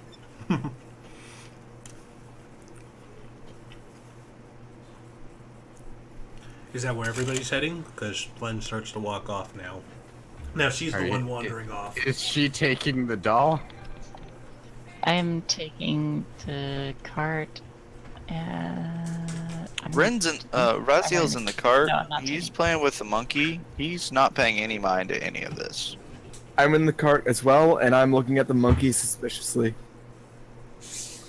I wander behind the car. Sir Gregory, stranger, I did not get your name. Garrick, command! Gregory. I am Flynn. Pleasure Pleased to meet you. Yes. Okay, I'm gonna go to see Ismark now. I better go make this delivery just so Ezek doesn't get in one of his moods. Keep an eye on Irina, please. I will do what I can. See you tomorrow then. All Very right. well. We're at the festival. So, just Gregory splitting off then? Yeah, Gregory plans to go finish making the delivery. I think Garrick wanted to meet with the Burgomaster, Mm-hmm. but Gregory needs to make the delivery and then would probably have a bunk that he spends the night in at the guardhouse or something. Okay. It was pretty late, wasn't it? Mm-hmm. Yeah, It's late I'd probably now. save that for the next morning. All right, so we're gonna handle Gregory first. Gregory, as you make your way back, you arrive at the mansion of Olakovich's mansion. You arrive at the ground floor, and as you do, you see the dining hall door open, and probably about half a dozen Valaki women start filing out, and the Burgermeister's wife is ushering them out, and they're all kind of casually chatting and talking, and she's like, "Oh yes, and I hope I can trust in your support for the little endeavor that will be happening soon. It's very, very good to have talked to all of you." And she makes notice of you, and she's like, "Oh, Sir Gregory, it's so good to see you again. I was just showing these ladies out, and they're going to help spread the news of the festival coming tomorrow. Isn't that wonderful?" Of course, Miss Valakovich. "Please, you don't have to call me Miss Valakovich." And she gives you the eyes. Believe me, it's purely out of respect and my position in the guard. I have a delivery here for Ezek. Do you know where he might be currently? Oh, that wretched boy is probably up in his room, playing with his toys. But remember, you could just call me Lydia. You don't have to be so formal. It's like, I'm still on the clock, ma'am. Perhaps later. Yeah, once he's off the clock. Oh. And so you make a little awkward smile at her, and she watches you go up the stairs, and the camera can see exactly where her eyes are, and you see it kind of zoom in, and she's watching Sir Gregory's firm buttocks, and she's like, "That's a tall drink of tea right there." And then she goes back to whatever she was doing in the other room. But Gregory, you make your way up the stairs and into the halls, and you know exactly where Ezek's room is, and the talk of playing with his toys is indicative of the creepy nature that he has with his dolls. You arrive at his room, which is across from the Burgermeister's office. Do you knock, or do you let yourself in? Oh, I knock. I rap on. Just back of my hand. Just a second. There's that same fumbling, and you hear a couple of chains rattle and the sliding of a bar lock, and the door opens up, and Ezek is standing there, and he looks down at you, and he's like, "Why are you here? Didn't you get sent off with those outsiders?" Well, it's the last time I feel like doing a favor for you then. And he holds up the box from Blinksy. You see there's an uncharacteristic excitement in his eyes as he snatches the box up from you, and he doesn't turn to close the door, but he just kind of rushes into his room, leaving it open. If you wanted, you could take a peek in. I feel like I've seen this a lot before, but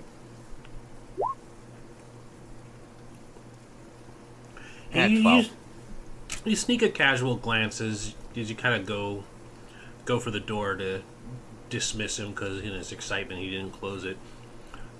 But you catch sight of another one of the dolls, and it's not wearing the same outfit as this one, but the likeness of the figure in it is uncanny. It's another one of Irina. Is there a Flynn doll? I don't think I rolled high enough to see that.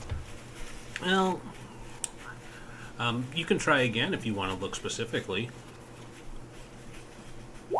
It's like, I can try. At this point, it's like mostly, are they all Irina? You notice that they are all Irina in various different little, like, porcelain doll outfits. And not like...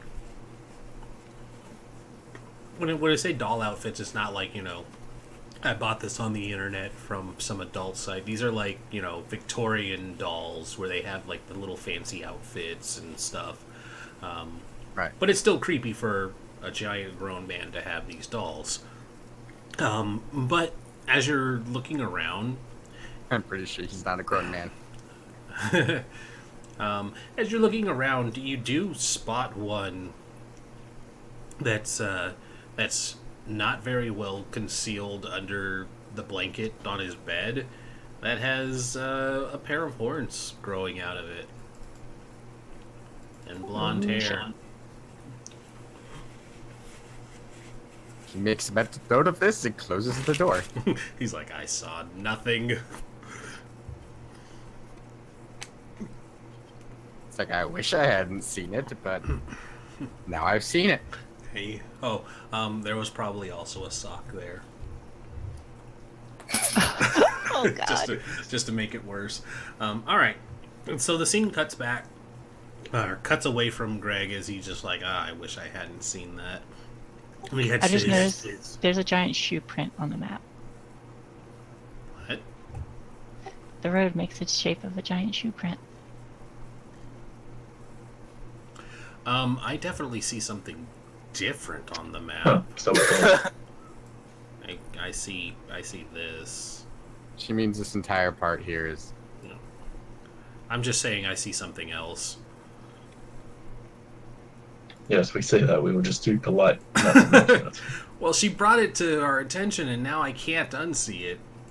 I don't see the shoe. I see that. I see that's the shoe. Oh, I see the shoe print. It's the other way. Yeah, okay. Oh, I see it now. I saw the same thing everyone else was seeing. Yeah, there's No, the I shoe. saw the shoe. I didn't... Okay. I saw the shoe as well. What is everyone else seeing? Oh, look at it from the other direction. Moving on. Moving on. Oh, God. Well, yeah, there it is. So moving on. So Sir Gregory's gonna go shack up in his quarters. As you all make your way to the Blue Water Inn. I did promise to get to bring my woodcarver's tools to Oh, okay. Well, Raylor before you head bed. back. But Then you head back to your room to go get this stuff. But for the people who are at the inn, gray smoke issues from the chimney of this large 2-story wooden building with a stone foundation and sagging tile roof, upon which several ravens have perched. A painted wooden sign hangs above the main entrance. A painted wooden sign hanging above the main entrance depicts a blue waterfall. And so this inn has a very warm and inviting exterior, despite the constant light rain that's going on outside. It looks like there's a couple people down in the common area already, as well as the owners and the barkeepers who are busying themselves with making the food and serving to people. And with that, I can flip you guys over so you can see the map.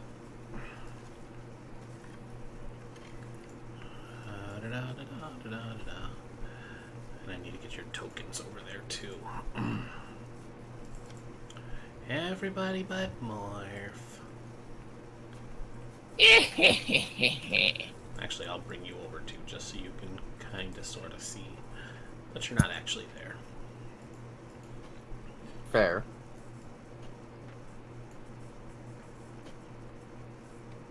Oh, it didn't bring you guys over when I told it to. There we go. Nope.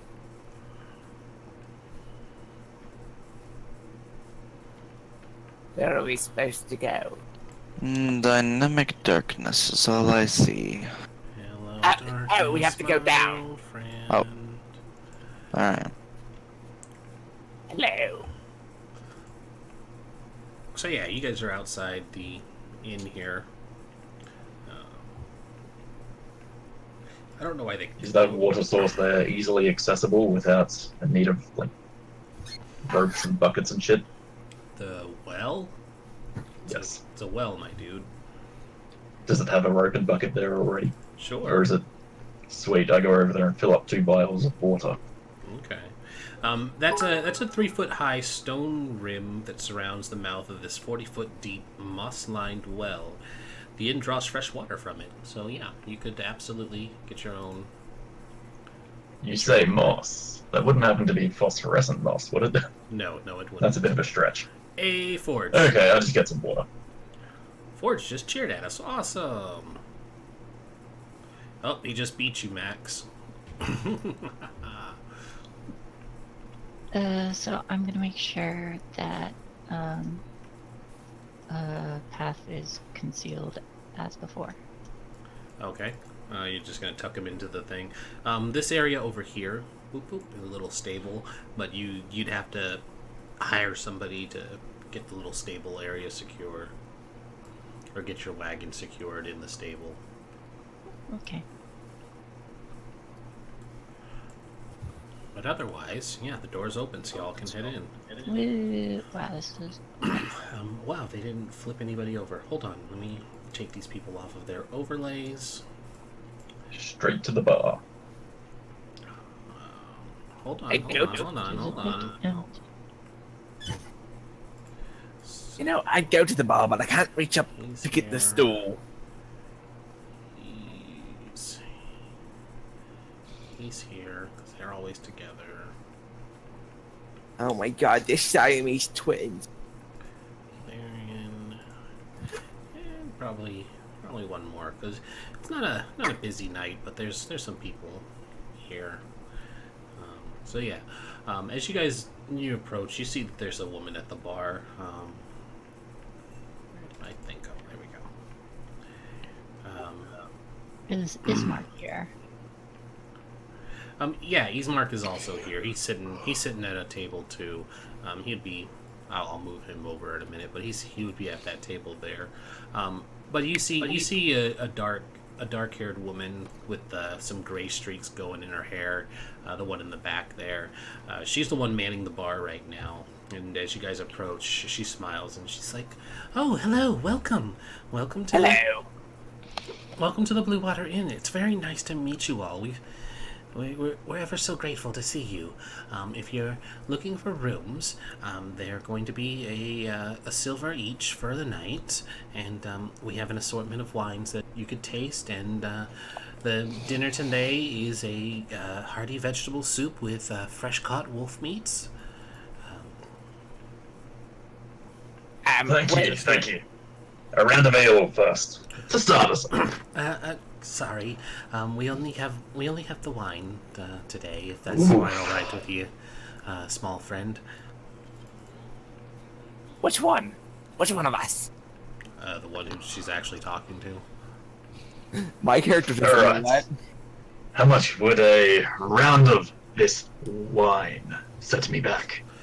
Well, we have two selections, and unfortunately we're a bit out of stock, or running out of stock. But if you wanted a cheaper one, purple grape mash number 3 is a copper, or 3 copper each. And if you want a pint of a much better vintage, you would want the Red Dragon Crush, and that's a silver. I'm sorry, just who gets a pint of wine?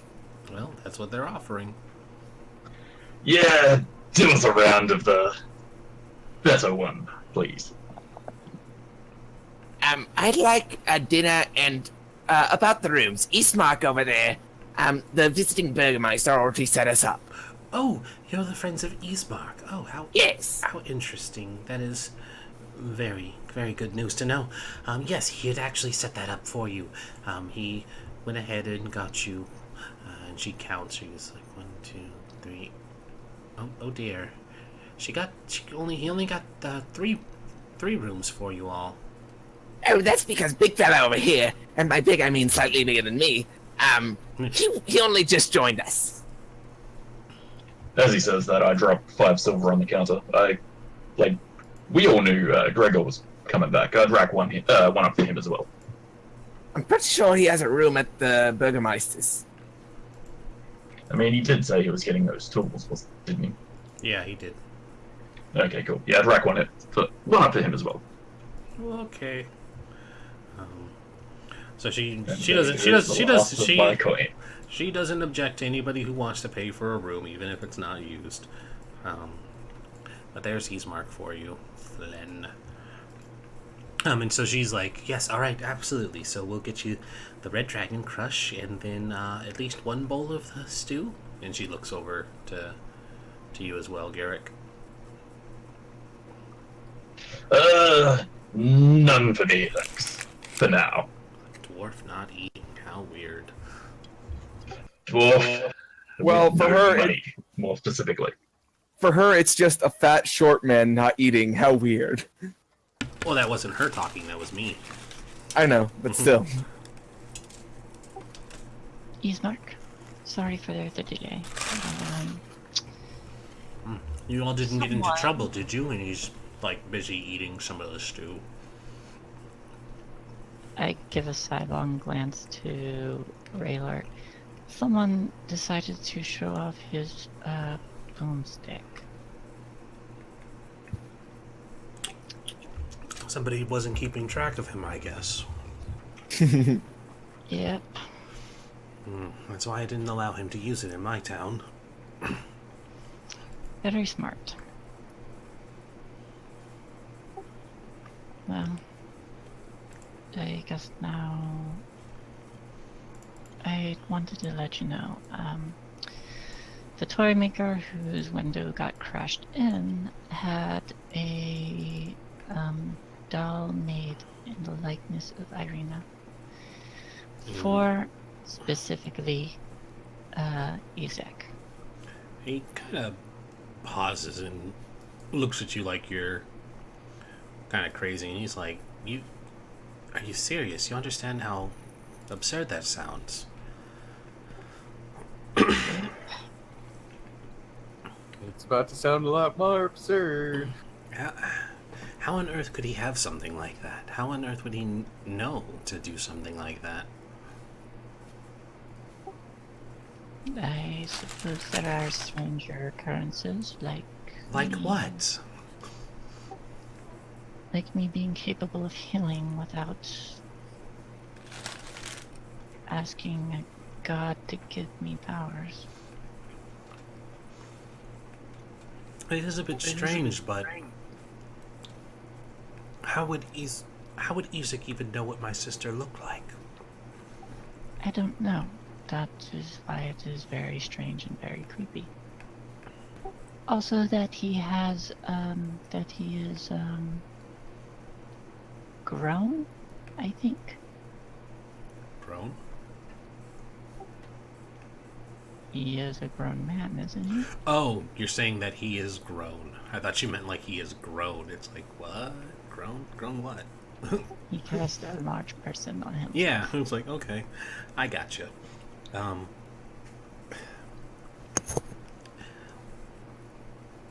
The doll thing is very unorthodox, but I've seen demented men do very weird things. You travel with one after all.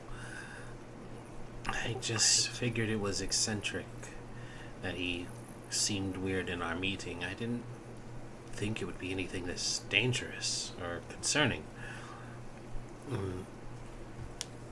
I don't know what to make of it. Do you think she's in danger?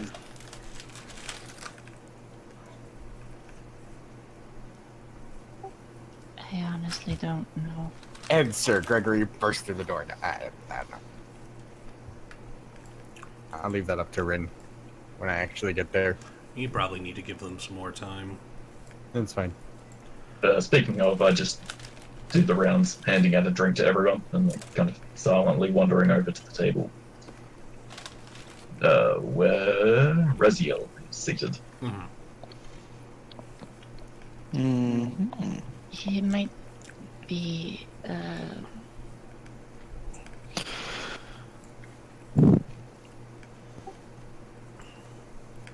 I honestly, I don't know. I just thought it was something that I should tell you about. I'm very glad that you did. It's unfortunate to think that we would hand her over to a new set of monsters trying to get her away from the devil. Is there anything I should do? Anything we should do?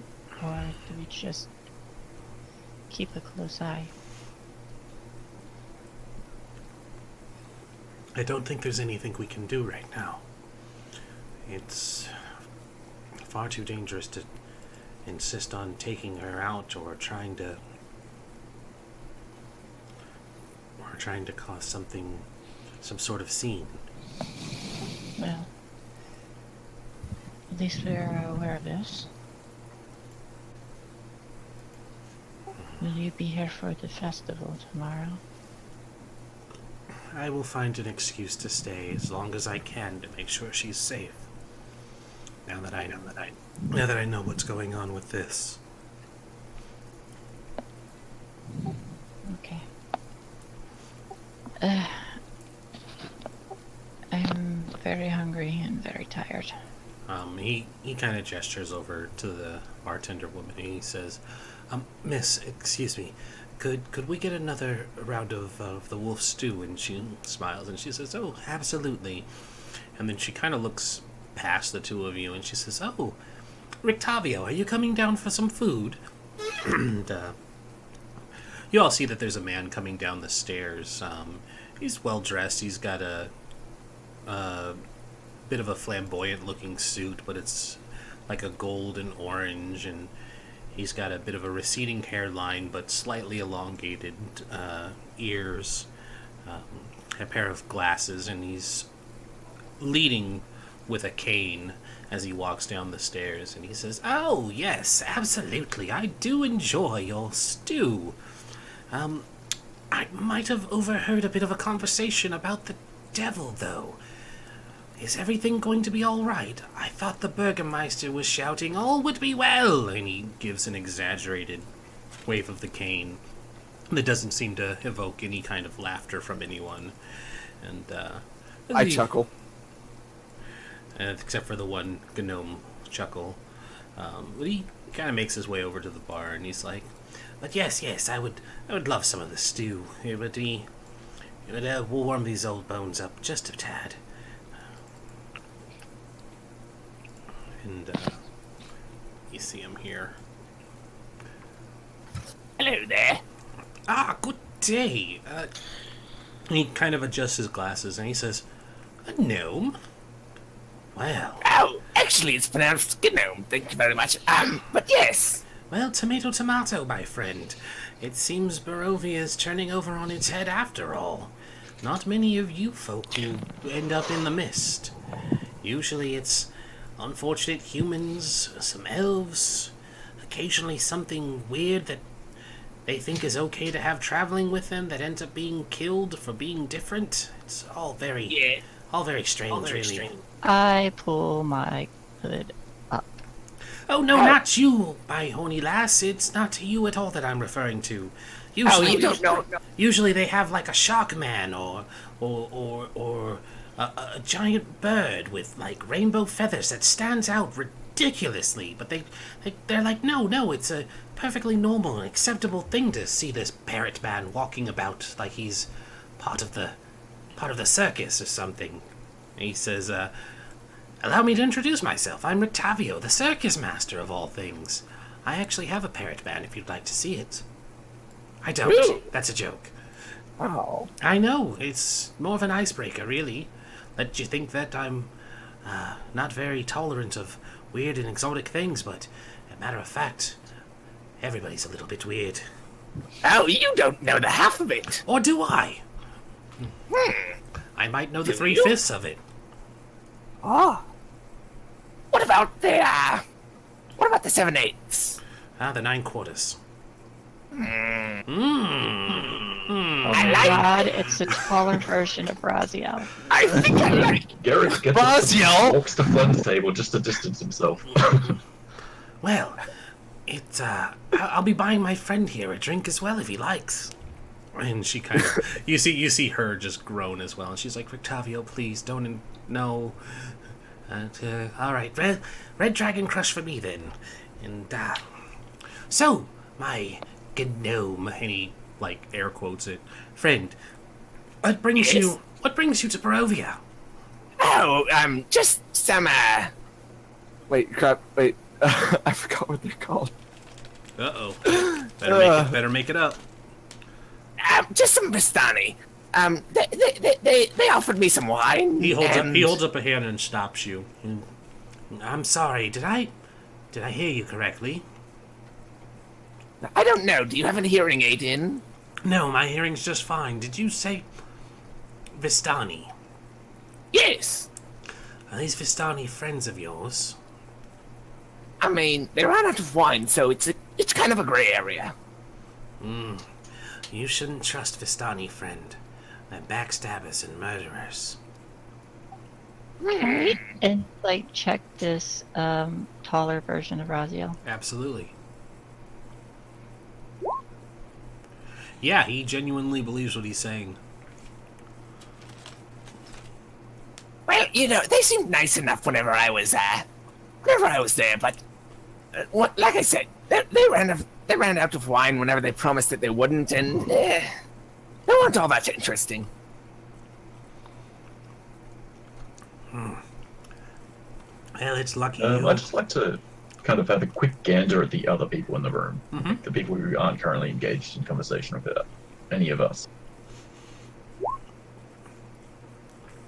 As you look around, you see the bartender, and she was just like the picture kind of showed her. But then there's also the two gentlemen here in the back. They seem to be huddled into the shadows of the staircase, but they're eating. They look kind of like how the excuse me, swallowing. They look like how their little icons are showing them, but I can give you a better image here. Here's one, and then Now that is a name if ever I've seen it. right. I would not want to try to say that name. Oh, I hate all of the Barovian names. Oh, that one's worse. That's Yevgeny. So that one's better. That one's not hard. That's Yevgeny. Yevgeny Kreshkin. I would screw that up somehow and get yelled at. Zoldarovich.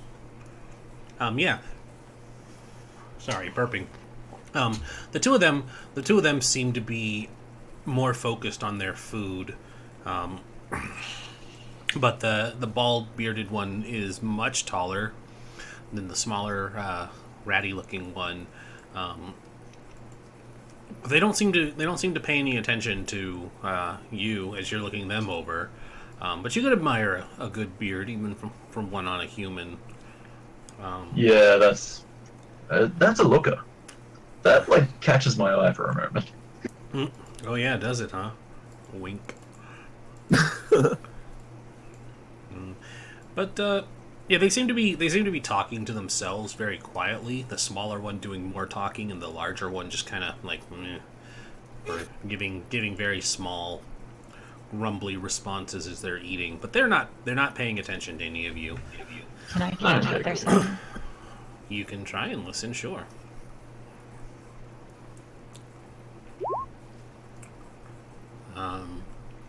Garrett.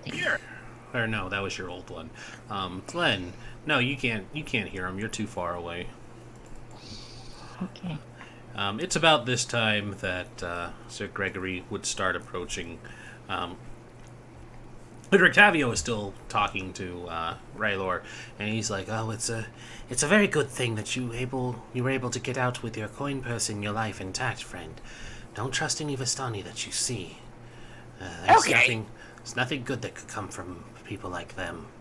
And, other than the Vistani, you seem like a man of culture. Do you have any knowledge of either arcane or metallurgy? Actually, as a matter of fact, I do know a bit about both. Oh, so I can get a twofer. I pull out from the Gothic trinkets table. I pull out a little black book that records things. Do you know anything about this? Because I kind of know what it does, but every time I try to get rid of it, it doesn't work, and I don't know where it came from.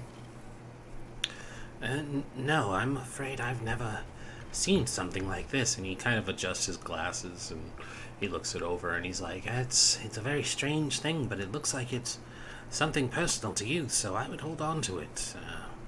I can't not hold on to it. I tried to get rid of it a while ago for a few times, but it didn't work. And as for the second thing, I pull out my television. what do you think of the metallurgy I did on this? He looks at it and he's like, "It's a very odd-looking crossbow, sir." Please don't wave that around indoors. I look at him. So Gregory! Give this up, yeah. I hold up the fucking pint of wine. A moment, Garrick. Thank you. I look at Rictario and I'm like, A crossbow. No. This is a television. You see, I call it television for a very simple reason.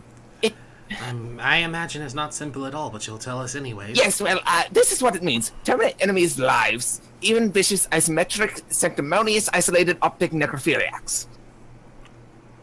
I don't think that last word means what you think it does. It's... don't worry, it is. You Let's kind of... just stick that fire's projectiles. Yes, I did say crossbow. No. Television. I mean, I kind of got in a bit of trouble for shooting it earlier, but I mean, I could demonstrate it to you outside the walls tomorrow. No, you see the bartender say, she's like, you're not firing anything around this inn. Didn't I just say outside the walls tomorrow? It That better be outside the town. the walls of the town. They both say at the same time. What do you think I meant? With you, it's hard to be certain. Exactly. I say as I put it back. Glenn, Ismark, a moment of your time. The two of them gesture you over. It's like, I will just sit down, just give them both a serious look and lower my voice. It's worse than we thought.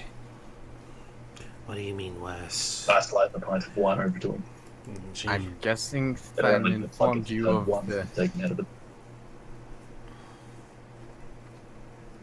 Are you done? Yes.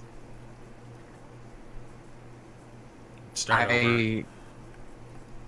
I assume Glenn led you in on our little finding on Ezek. She mentioned that there was some strange doll that had Arena's likeness. I'm not willing to dismiss such a oddity, but it seems very strange. Yes, well, I've seen his collection before.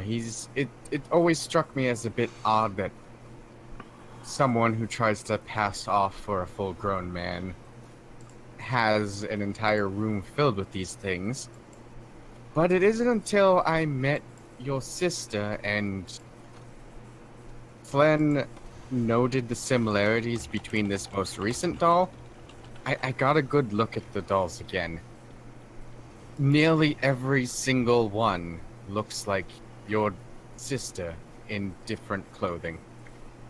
I say nearly every single one because he happens to have one adorned with a pair of horns. Irina doesn't have horns. He looks over at Glenn very obviously, for Ismark's sake. Oh. Well, that's just really... Oh. Every other one looks like your sister.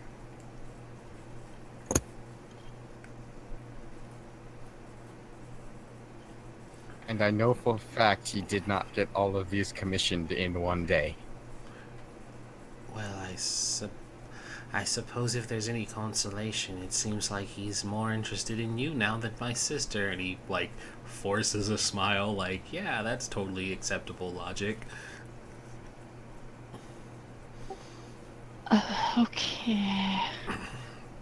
This seems like an unhealthy obsession that came about from somewhere I'm not 100% sure of, my friend.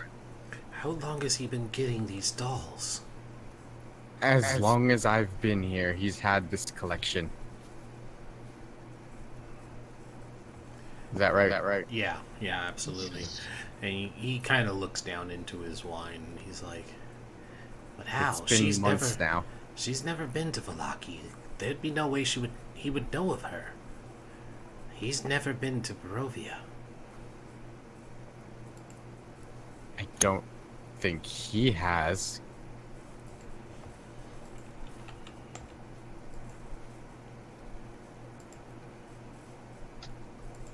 I know he's a tiefling, right? Yes. Yeah. Yeah, it's very obvious he's a tiefling. He He's shares, not. Yeah. You go, Then. he shares infernal blood like I do. That arm of his, it's the symbol of his heritage. Ain't He natural. got installed in power here. I'm not sure who did it or why, but it seemed very out of place. Especially when when Velakovich has so many town guards who would obviously lay down their life for him. But they're just mere men. Why wouldn't you want to have a monster of your own on your side in a place like this? Ah, but where do most monsters here come from? Well, if he's a tiefling, that's not anything to do with the Devil Strahd. And this Strahd is a tiefling. Oh my god. Unless Strahd is a tiefling. You have a dog. It doesn't No. look anything like a tiefling. I don't know if he's a monster of Strahd's make, but if he's under Strahd's employ, it changes Mhm. things. Do you think that's possible? Uh, in these lands, very much. But why? I don't understand why such a thing would even happen. Why would the Strahd have... No, it makes perfect sense, doesn't it? It's all a game to him. All the lives he ends, he tortures, it's all a game to him. Excuse me? Oh, sorry, that was the wrong voice. Excuse me, did I overhear that you were saying somebody's in trouble? And it's Rictavio over here in the corner. He's turned his back to the counter and he's kind of leaned in his silver-tipped He's got boots. good ears because I've been talking low. You notice that they're slightly pointed, Morph. Yeah. And he says, did I hear somebody was in trouble? Some distress? Some talk of the Devil Strahd?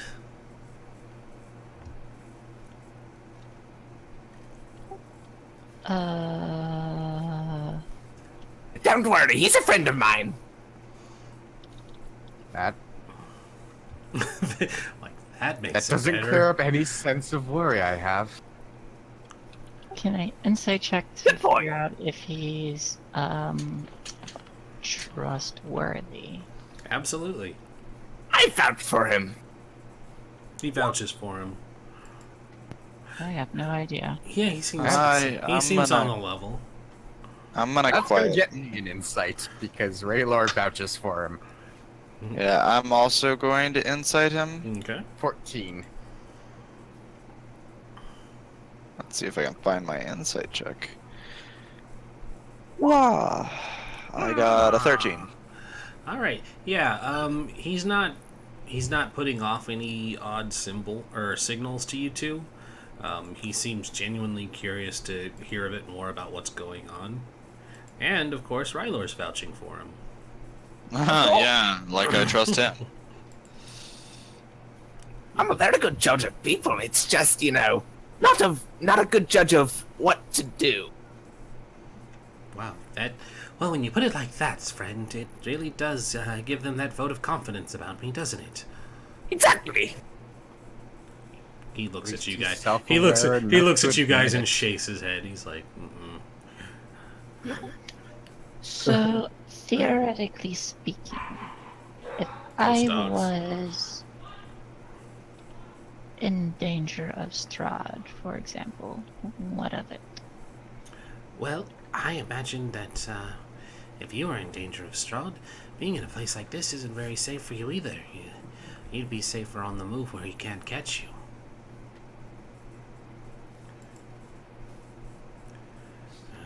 On The the safety. move. He actually gets up and he moves a little closer so that he's not talking too loud or over the crowd.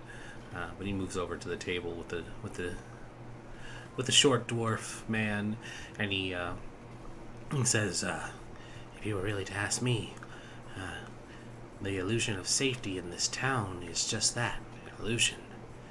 Nothing is actually stopping Strahd from coming within these walls anytime he wishes. And the Burgermeister's efforts are merely diversion, and trying to keep people from not noticing what's really happening around here." I hate to say it, he's not wrong. I hate to say it, but you said to keep people from not noticing, so he wants people to notice? Keep people from not noticing that they aren't safe. Exactly. So, why exactly is it not what is happening that makes it not safe? Have you taken a good look around this area? What did you see when you first came in? Can you tell me what the town looked like? Wolf heads and pikes, people are going about their day-to-day lives. What about the guards, the walls? Did you notice anything? They're annoying.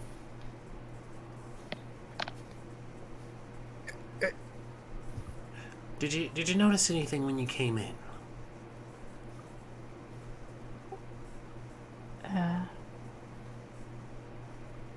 I remember the wolf heads on pikes. I remember, The gods don't take kindly to corpses.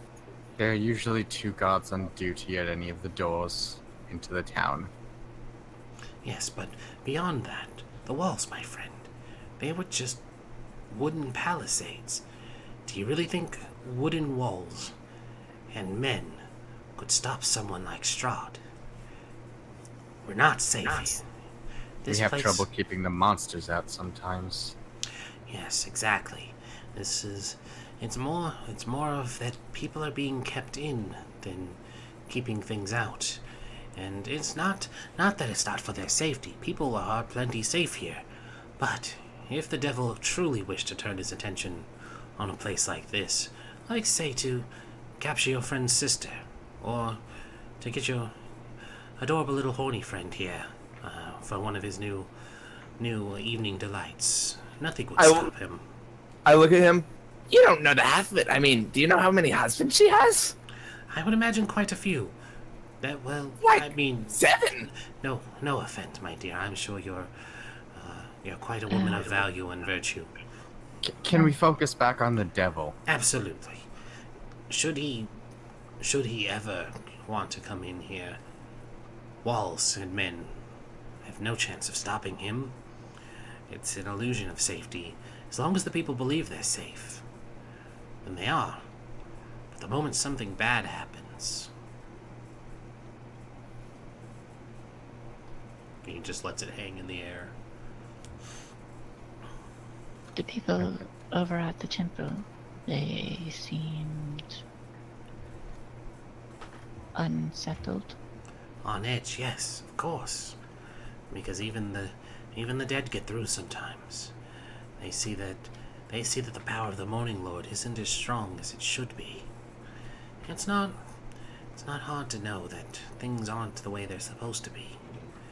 That we're still under the shadow of Strahd, even here. All isn't well.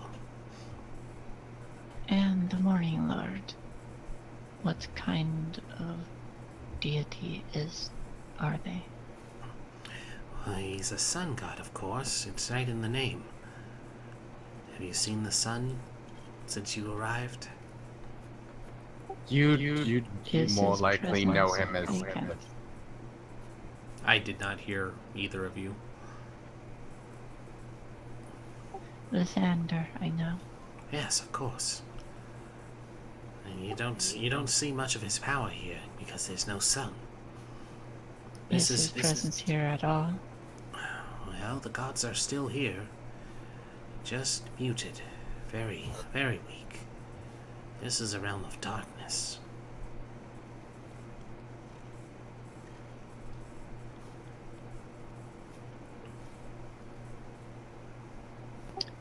It. We heard that there was a village destroyed. Ah, yes. Baris. It's south of here, along the river.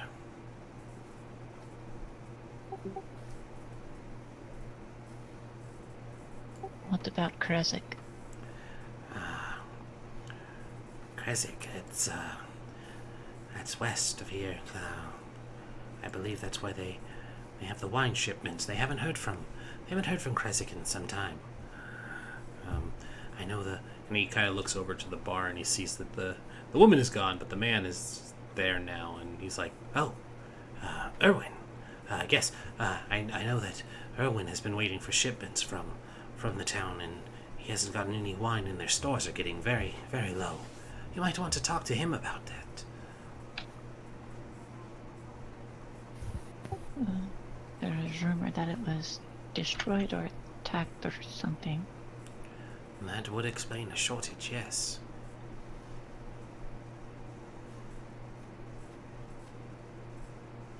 I suppose I can go speak with him before I pass out. Yes. My energy is still drained. And Ismark is like, I'm going to retire myself. This is troubling news, and I'm going to think I will meet you all in the morning again. Ismark, I would strongly suggest perhaps rethinking the Burgomaster's offer. Yes, I don't think Okay. Somebody go. Oh, go ahead. I just give Ismark's arm a squeeze, trying to reassure him. He nods. I say, oh, that reminds me. Greg, yes. Did you bring it? Ah, right, the tools, yes. You can borrow these. Okay. I say, taking them. Now to find a piece of wood. Don't destroy any property. I won't. I say, What? taking my eyes away from a chair. What are you talking about? I wouldn't do such a thing. Again? Again. That one was an accident. I blame Razio for not keeping an eye on me. He knows very well what I need. It is not my job to keep an eye on you. Yes, it is. Because No, I'm it's traveling with you, so you must look over me, so I don't accidentally kill us all. Wow. No, it's not my job. Mr. Martikov,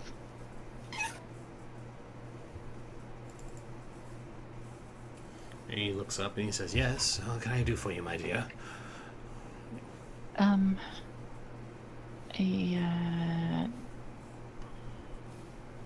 wanted to know if my meal was paid for already or if I should put down some silver.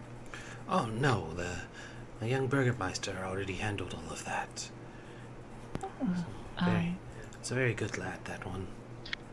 Should keep him Yes. close. And he kind of winks at you. She already has 5 wives. I yell over the bar. Yes, 5 wives. 5 I could wives. use They're a all husband women. time. One of I could the use a husband this I'm- time. one of the ravens up in the rafters kind of like at that. So I get it. wait, Raven. insight check on the ravens. What? Insight check on the raven. It's just cawing at you. Okay. I heard you had some trouble getting your shipment. Oh yes, the shipment from the Wizards of Wine is late, and we haven't heard from them in some time. It's been a couple weeks, and it's a bit concerning when the wine goes dry. It's one of the few escapes people have around here, and it's bad for business. That's the same place there's rumored that someone can resurrect. He kind of pauses. He's like, "The wine is good, but not that good, lady." I believe she's talking about the city. I see walking up to the bar, kind of just Oh, she's talking about the Abbey. Okay, right. Yeah, that's nearby. It's up on the hill there. Once you get into the city. But I mean, you'd have to get into the city. You all planning to head that way? At some point, yes. I believe we're stuck here until the festival is over. Yeah, that would make sense, I suppose. But yeah, if you were actually going to be heading that way, would you mind looking into the winery as well? At least finding out what's going on with the shipments. You don't have to like fix any problems or anything. Oh, Morph's gone. Did you leave, Morph? Huh? Your character. I figure he was done for the night. Okay. I just saw you run across the map and it threw me off. Okay. He's like, I don't expect you to, do anything or get yourselves killed, but maybe just find out what's going on over there. Why the wine isn't moving. If we're in the area, I suppose we could take a look. Have you heard any rumors about what's happening there? No, just that everything's gone dark.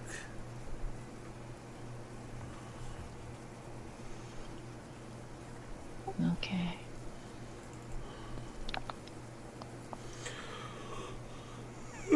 Excuse me. That's a yawn.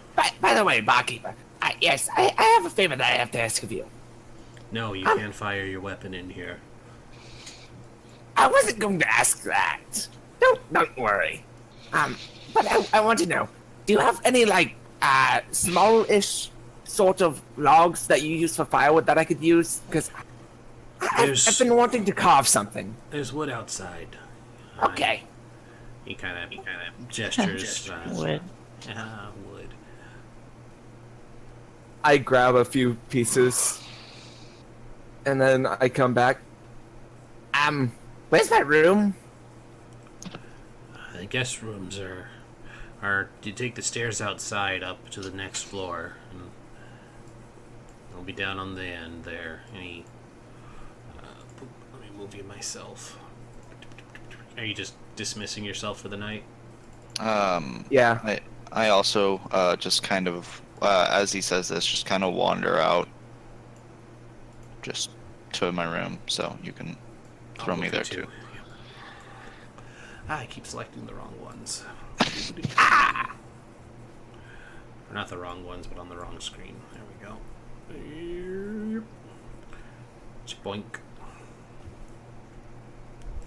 So I sit down and I start carving one of the pieces of wood, trying to get some. Should I just roll wood carvers? Sure. Well, it's all right. I've grabbed a few pieces of wood, so.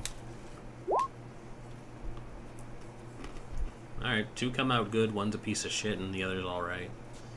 Okay, so here I'll post in Discord what I'm trying to get. Sure. Because I have those small hands, got that precision. I'd imagine that takes a while. Yep. It's gonna take you the night. My character just kind of lays down instantly and falls asleep. Other than the sound of him fiddling with his wood all night. Doesn't. Whoa.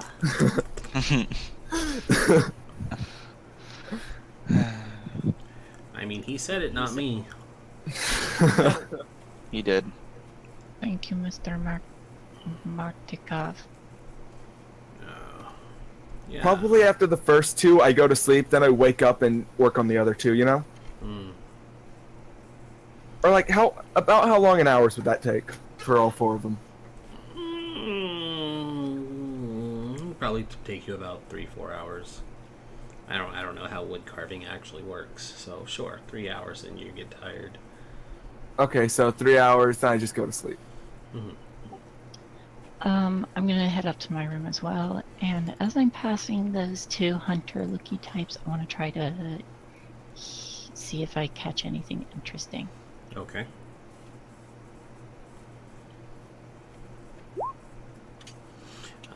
As you're walking by, you hear them. They're kind of like the smaller ones. Like, we can go out again tomorrow and start looking for some more to capture. It'll be good money, yes. And the other one's like, money, good, yes.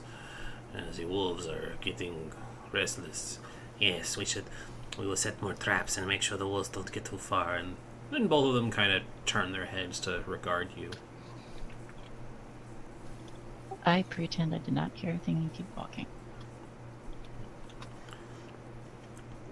And then Rictavio, being left with the dwarf, he's like, oh, that's very interesting, the way your friends all behave around each other. It's actually not that way. You go up these stairs here. Okay. And you find that you have your own room right here, because you're a girl. Wait, you're a girl? Where? Wow, wait, that's why you don't move yourself. You just scroll up. Stop moving yourself, oh my god! Alright. Oh, I see. Just, Alright. just scroll up. Yes, they're a wee bit strange. Yes, well, I know you're not from around here either, so I wish you the best of luck. Not many dwarves come through here. None of them ever seem to get out. Far too stubborn to try and work the more nuanced ways of dealing with this place.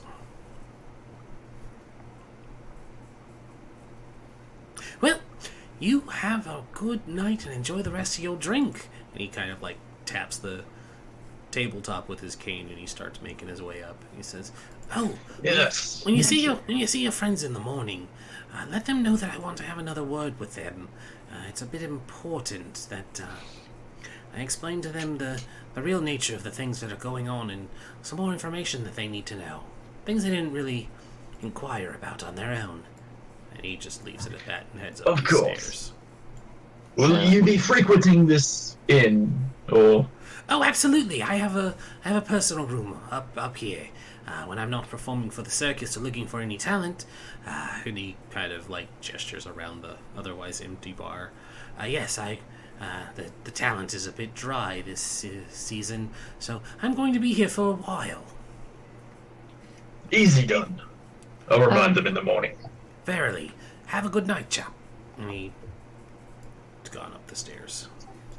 So here's what I want to do. I want to make sure the cart and path are secure.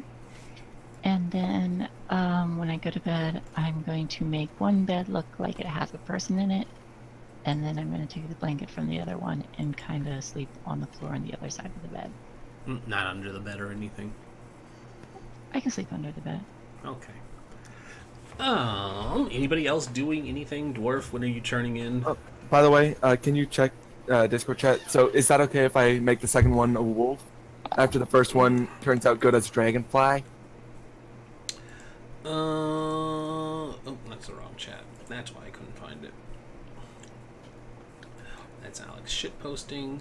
Oh, that's a nice looking thing. Yeah. The first one. Wow, that's really nice looking for just an okay. Oh, actually, this is the second one. I'd stop the dragonfly after a good one. No, I'm talking about the first good one, like the 17 be the dragonfly, then the second good one be the wolf, and I'm just like, Yep, those Why does this one look? Why does this one still look like a lump? pointing at the sixth one. It does look like a lump. Dwarf, bed, when are you going to sleep? Yeah, I'm just going to finish off that drink and retire for the night somewhere. Probably out the front, just in a bedroll. Oh, okay. In the rain? You actually go over here and you let yourself into the stables. And, yeah, you just find a nice little flop in the stables. Don't touch the cart. Yeah, you see the cart's there, and there's a horse in there as well. Seems to be wickering at a weird smell. Yeah. So, as you guys are put off to bed, since she's being paranoid, let's see if anything comes up. Okay.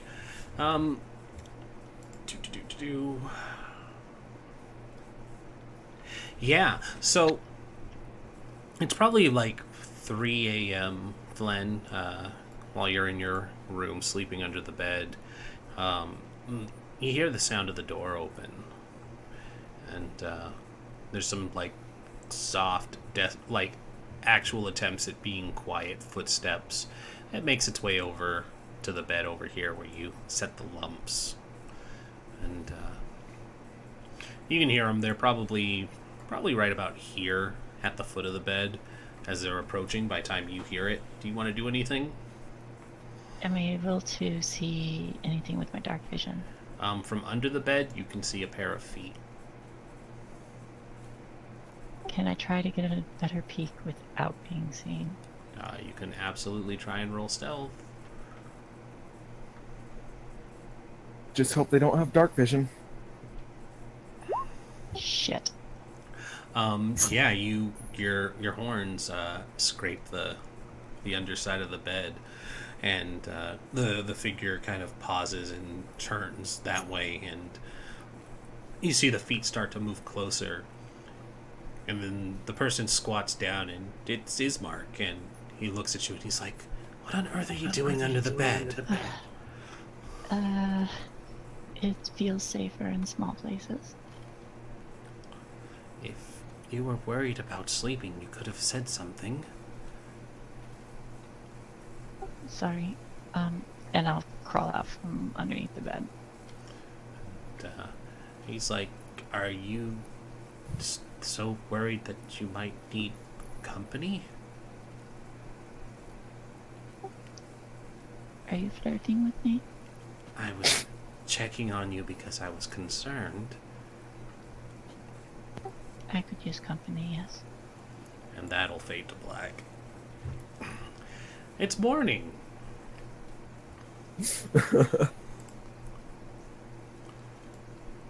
Ismark is down eating. Dwarf, you wake up feeling pretty good. Not the first time you've slept on hay. Ain't the last time you woke up next to a horse. Everybody else making Not the worst thing I've woken up next to. Yeah. Let's It won't be the last. what's everybody else's morning routines look like? Similar to how Thin came out of the cart with all the Visani with her hair disheveled and everything. She comes downstairs with her hair disheveled and everything.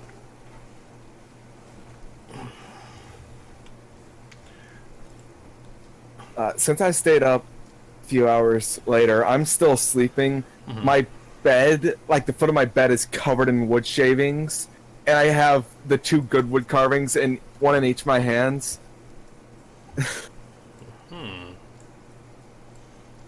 I'm fixing my hair.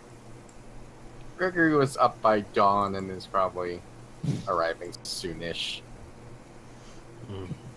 Like the wolf, by the way, the wolf carving, it's kind of, my hand's kind of like stretched over it because it's a bit bigger.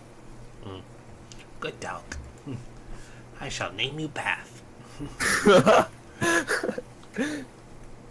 Don't worry, I won't let you die like the other dog did. Aw, sad. This time we have a cleric. Yeah, fat lot of good he's done so far. No, it never happened to overhear that there was a dead person in the cart, did I? Nope. You slept Okay, next cool. to you No slept, reason to slept next to a put dead that guy all aside. night. Cool. You actually had no reason not to go into the cart. It's true. Raziel has been up since probably a little after dawn. Not like say an hour after dawn. He's kind of just been sitting there, like just I don't know. He's just been thinking, I guess, just reading and writing things, and just not too much has been going on with him. He's been very boring. Who'd be the first person to, like, wander into the inn? No, into the common area. I don't know. Everybody Well- seems to be kind of competing on who wakes up earliest. So Uh, I don't know about Glenn. Ismark's not really an early riser. He's nobility. He doesn't have any reason to get up early, so he's probably one of the last people down. I imagine Raziel and Gregory arrive roughly the same time, since they both said they were up early. I probably arrive like 30 minutes after Eastmark.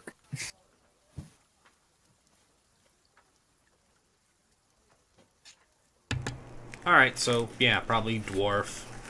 Gregory has a bit of travel time, but he'd be up early enough that it wouldn't really matter too much by the time he got there. Yeah, so probably Raziel, then Gregory, and then the rest start filtering in.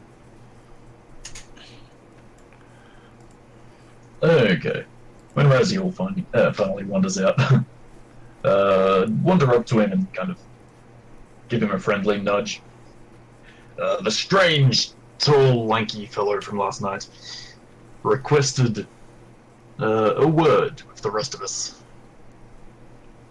Before we left. He had plenty to say last night. He was very talkative, to say the And least. apparently he has plenty more. Oh, wonderful. Just more to listen to him about. What? Yes. I say, rubbing my eyes with a fist that's clenched over the part of the wolf's body. What? Someone stayed up too late last night. Oh, but look at these! Look at these! I most certainly did not. I say, like I say, look at these, holding up both the wolf carving and the dragonfly carving. What do you think? Then not bad. I don't believe it's good enough to get your 100 gold back. Not yet. It's impressive quality for such a person. Now you just need to sell them for 50 gold each. What's that supposed to mean, whoever just said? And Eastmark goes back to his porridge. Oh, it was you, sorry. I'm a bit leery right now. So, what do you mean by such a person? Is it because I'm short? He is just eating. I lean over to Raziel. I bet it's because I'm short. It's not because you're short. I can almost 100% promise you it's not because you're short. So almost 100%. That's not 100%. Well, I don't know what he's thinking. He has a mind. I'd like to just get up and wander upstairs in search of Rictavio's room.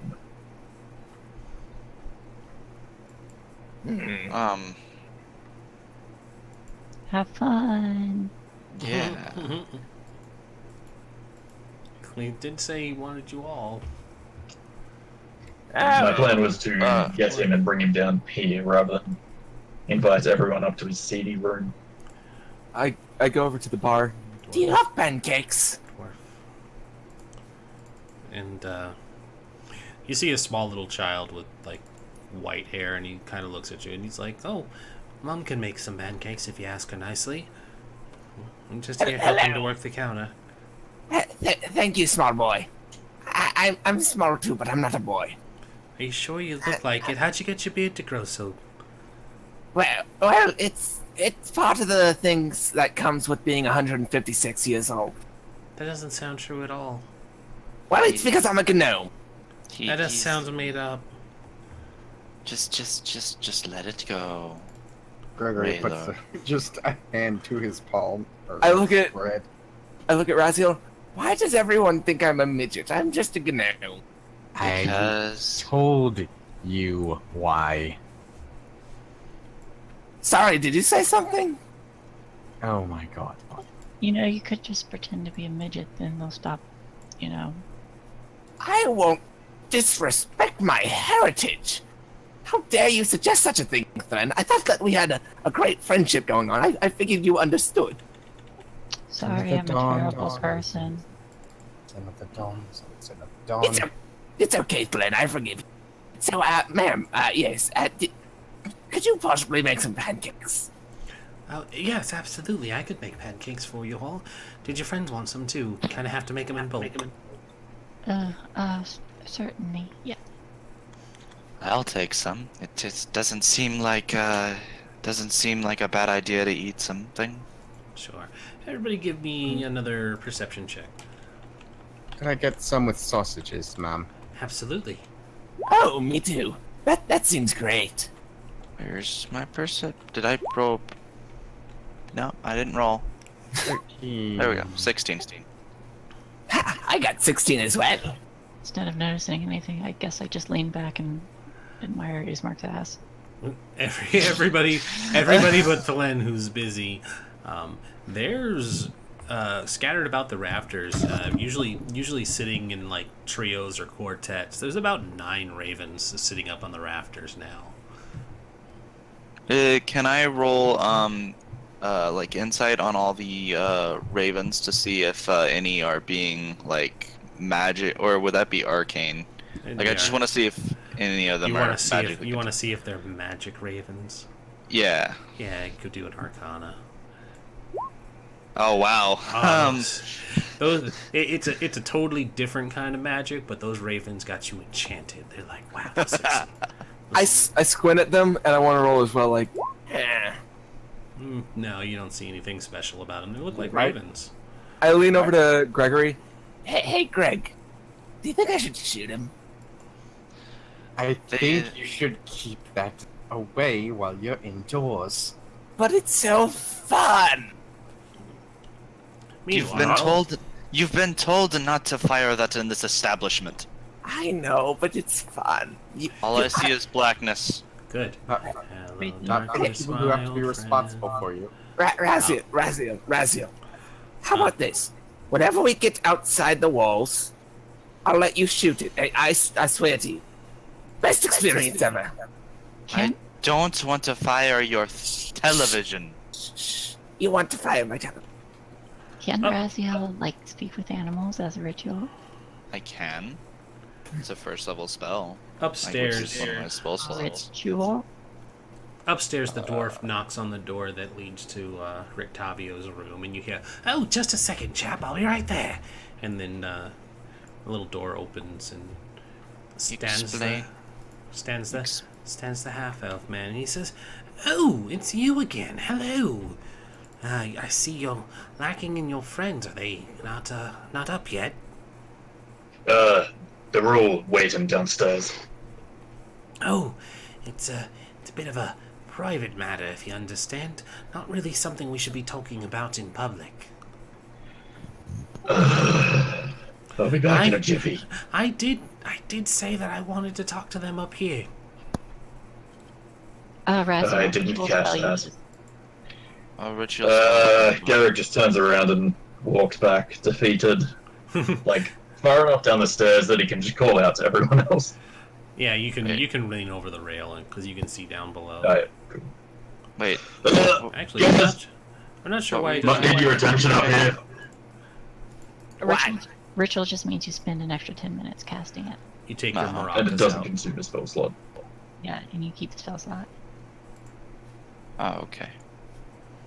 But yes, I do. You're gonna spend 10 minutes doing that. I mean, you I could didn't just say make it a was. I was make just a letting nature him know check. that he could do that. Yeah, I'm not going to. I don't see a point talking to the crows up in the ravens up in the Ravens. rafters. I corrected myself. Crows and ravens are not the same thing. I You get it? yeah. It's the Raven Loft. Yeah. So a dwarf is yelling at you from over the railing. What do you want? A moment of your time. But we're waiting on pancakes. They'll be there when you get back. They'll be cold. He does have a point. Our pancakes would be cold if we got up now, so we can get the information once we finish eating our pancakes. I agree. I turn back to Rictavio. See what I have to deal with. We'll be back in, say, 20 minutes. Oh, Make it half an hour. Well, yes, that's quite fine. I don't really have any other plans going on today. I was just going to wait around to see if anybody wanted to join the circus. You don't happen to know a strong man. I said I wasn't going to be doing anything other than waiting for applicants for the circus. You don't happen to know a strong man or a bearded lady, do you? I know a bearded dwarf. You can't decently hear them. strong, but I'm not sure we'd go finding a bearded lady. Yes, you look far too masculine to be a lady, if I do say myself. I have heard stories about dwarven women, Yes. though. You don't happen to have one of those, do you? Have You I cut out believe you again. cut out again. You don't happen to have a... I've heard stories about the dwarven women, though. You don't happen to have one of those, do you? We have a dwarven cleric Not boy. presently, no. Oh, wait, I think I can get you a bearded lady. Okay, so How is he even hearing them? what? How are you even hearing them? Oh, I thought that you're talking about this bar, like this bar girl is talking to. No. No, this Boy is, over here. No, this is a totally separate thing happening upstairs. You must cut out whenever I heard you say it's them. I'm sorry. Yeah, it's fine. Terribly sorry, I can't say I'm overly familiar with what you require. Nonetheless, I'll drag these blackguards upstairs eventually. Well, don't take too long. It might turn out that I'll find somebody who can stick their head in a tiger's mouth before too long. That's not I'm a strange using thing to say at all. I turn around and walk back downstairs. I did say I was a circus ringmaster. It's not weird at all. He did tell you he was waiting for people to join the circus. Nonetheless, I wander back downstairs. Okay. I have the Strahd doll out, and I'm going, You have what? You have what? hi. The Strahd puppet. Okay. I am a devil, but not really. Blah. That's weird. You're weird. I know, isn't it great? I put the doll away. Strahd puppet, whatever. That's a really creepy doll. It is really fucking creepy. Blah. I don't see why you bought it. Why did you even buy that doll? I don't That's understand. money well spent. At I look at- some point, it's gonna come in handy. We just don't know when or how. I look at the monkey. And how's that going to come in handy? He's good company compared to you. What are you So, talking okay. about? Oh, hey, can you talk to him? Yes, if I waste the 10 minutes, I could talk to this monkey if I wanted to. Waste the spell. You're not. Waste You're not the wasting. spell. You're not wasting 10 minutes. You're waiting for food. Waste the spell. Waste Yeah. the spell. Okay, I use the spell, Are you and I'm gonna talk. Are you doing the I'm gonna ritual or are you? Yeah, I'm Yeah. gonna use the ritual. I'm not gonna waste one of my spell slots. So As describe you, describe your maraca dance for us. You know the Dragon Ball Z Elder Kai ritual that they do to unlock hidden potential? It's that. Nice. Yeah. as you get up to start to do that, I just hand you one of my maracas. Use it well. Now you have 3. Now you've transcended into one piece. You have 3 maracas, one in your mouth.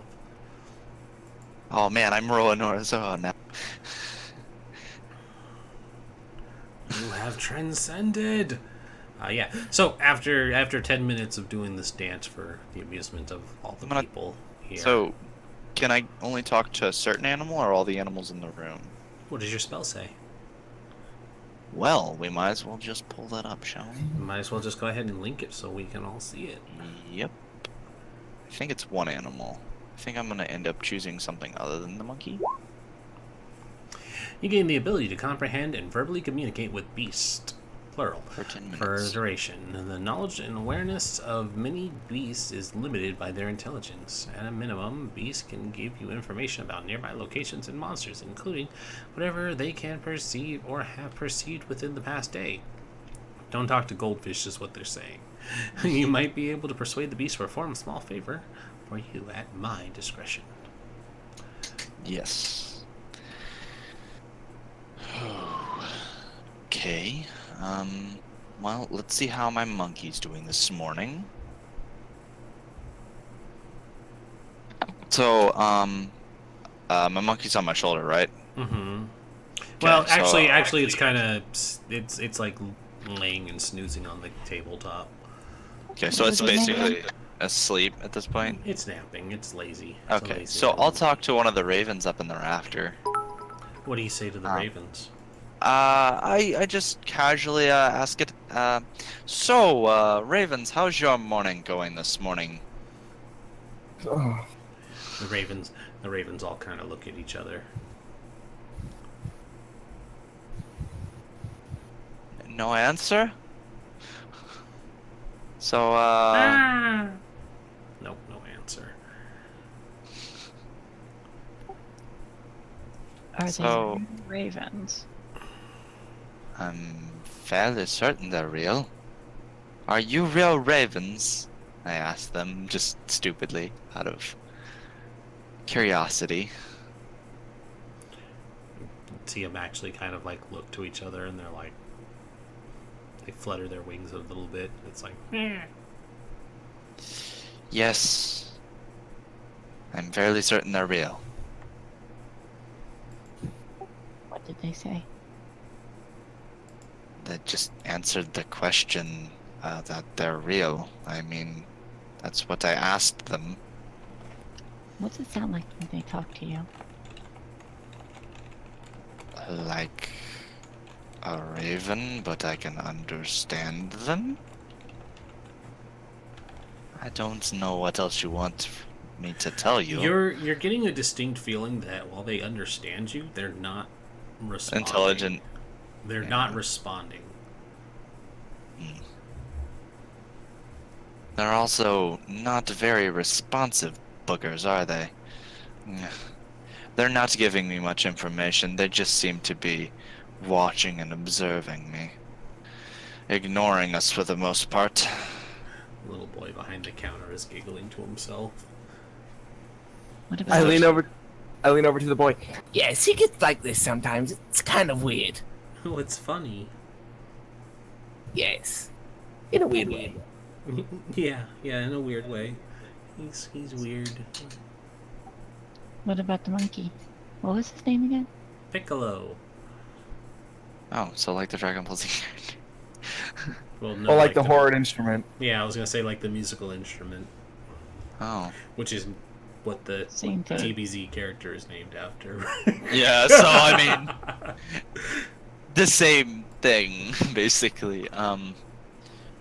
Well, he's been asleep, so you can try to wake him, but I wouldn't suggest it. Let the monkey sleep.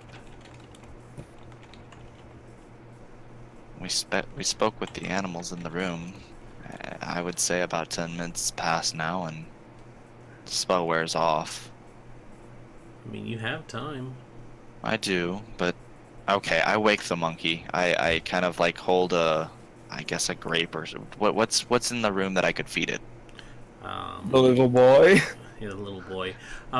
There's they have basically like porridge and bread and stuff out right now. I take a piece of bread and I hold it over the monkey's nose or something like that, trying to feed it bread, Well, trying to wake it up with bread. So you start poking the monkey with bread, and for everyone who doesn't have speak with animals, you see it like cutely yawn and kind of stretch and do that like I'm an adorable animal waking up. Raziel, what you hear is, for thousands of years I have laid dormant. Who disturbs my slumber? Oh, it's you. Well, I didn't expect you to have such a deep voice.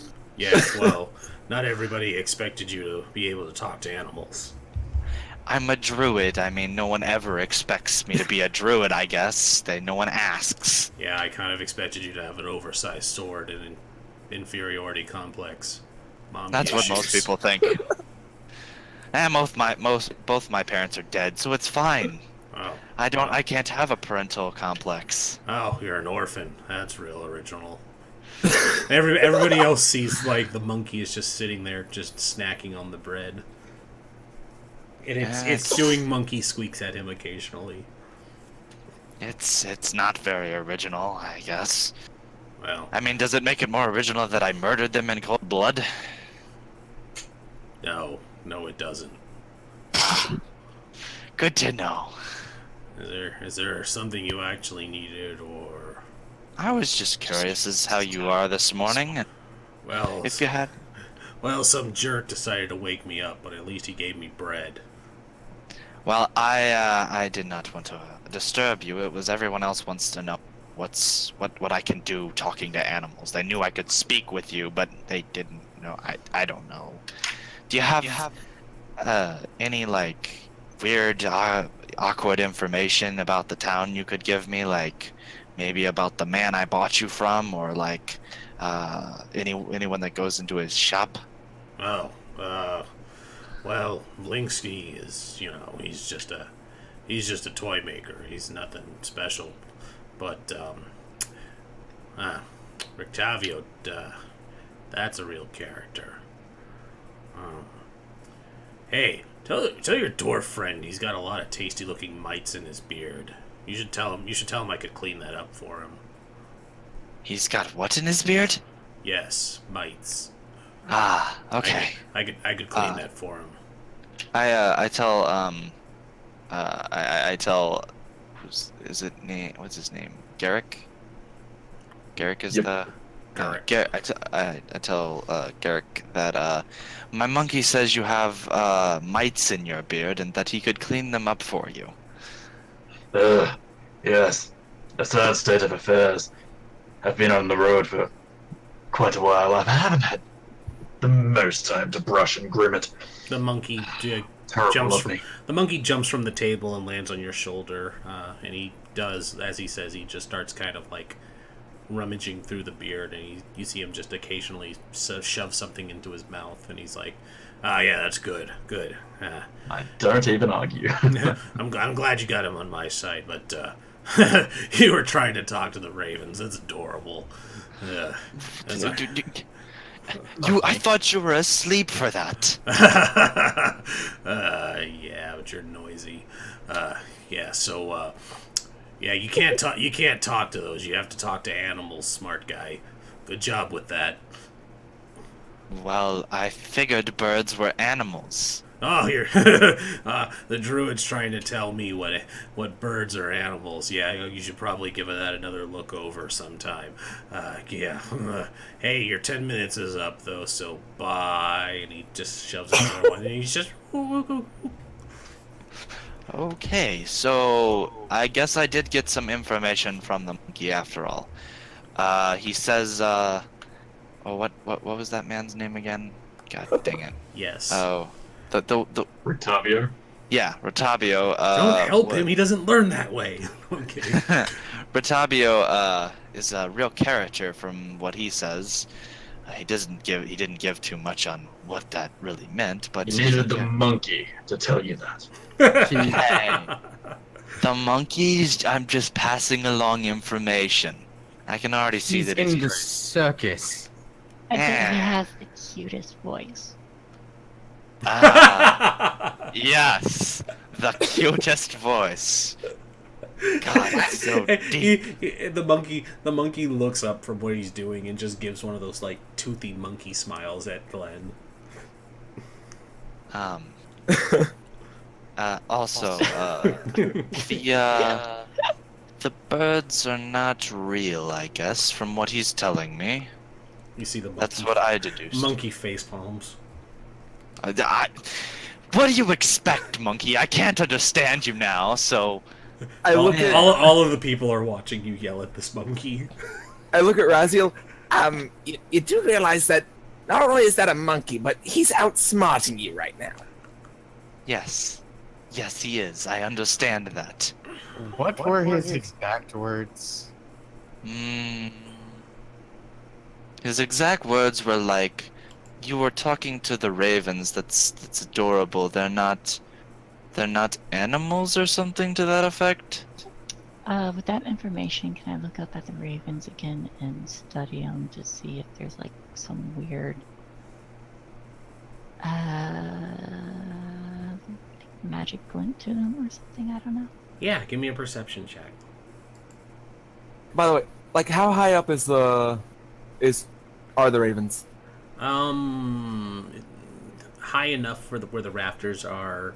what would be connecting for a second-story building. So they're out of reach. They're probably they're probably like 8 to 10 feet high off the ground. Oh, okay. I take out my single maraca and I hold out my hand. Give it back. Oh, I give you back your maraca. And I start doing my own dance, cast and detect magic. Well, Flynn's got that 22 perception on them ravens up there. Which is Yes. fun 'cause I'm not exactly proficient in perception. Dim ravens got that Dim, 22 dim, perception. dim, ravens. I whispered you a thing, Glenn.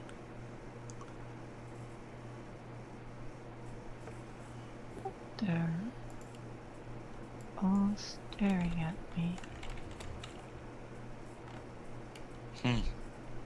I imagine because you started staring at them. Or it could be something to do with Strahd. I'm going to stand up and shuffle in one direction and then the other and see if they keep trained on me. Yeah, they seem to be following you as you're watching them.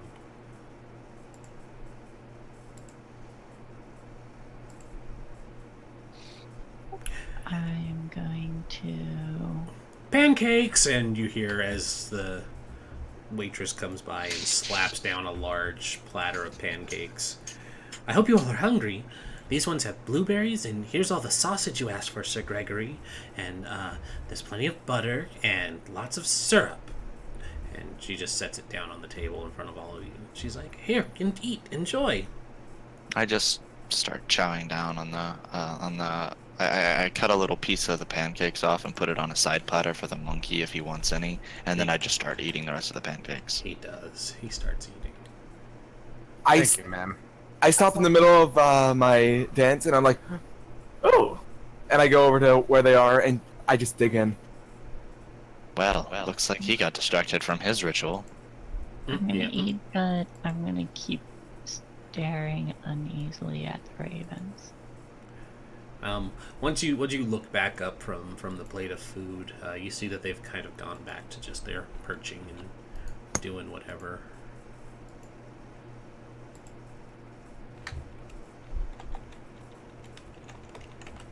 Do you think there's something evil about them? Maybe. The ravens, darling? No, there's nothing wrong with them. They just like hanging out here. Well, they didn't talk to me whenever I tried to talk to them. Well, did you ask them nicely? Good point. she I'll take note of that. she gives you a knowing wink and goes back to what she was doing. So after I'm done digging into all these pancakes and all that, Mm-hmm. I go back to, my little dance. Do a little dance. So you restart your ritual. It's going to take 10 more minutes. Yeah. While everybody's eating, the smell of buttery pancakes and fresh syrup and fruits and the assortment of sausages are everywhere as you try to focus. I really thought that would have broke him. Alright, after 10 minutes, your ritual goes off. And you're detecting magic. Yes. Okay. Tell me how you're going about scanning for magic. Well, I pretty much, after doing my little dance, I pretty much just, I sit down and I squint at Raziel and I'm like, You got a weird monkey. and I look at the monkey. Hmm. Well, the monkey doesn't glow. Huh? The monkey does not glow. Okay, it's just a weird monkey. And I look up at the ravens. Are you looking, which direction are you looking? Are you looking north? Are you looking east? South? I'm looking up. Just straight up? I'm looking at the ravens, yes. Okay. When you tilt your head straight back, you see that there's maybe like 2 ravens sitting on the rafters directly above you. No, they're not. They're not detecting any magic. Well, if So you're no- just- So look in every other direction. Yeah. I do so. I check all the ravens, and then I check the people in the bar, and then I check the little boy because I don't trust him. You don't trust the kid. That's fucked up. Yeah, as you're looking over the ground floor of the tavern, none of the people are giving off any magic. No magic When items you- or anything. Now, when you start looking up, though, a room that would be considered like right here above you guys, because you can see basically where the buildings kind of break off into rooms because of the balcony above you.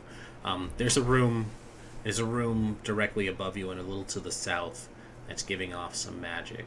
Very faint auras from your proximity. Oh, very faint. But you're still detecting something in that room. So I squint at the kid.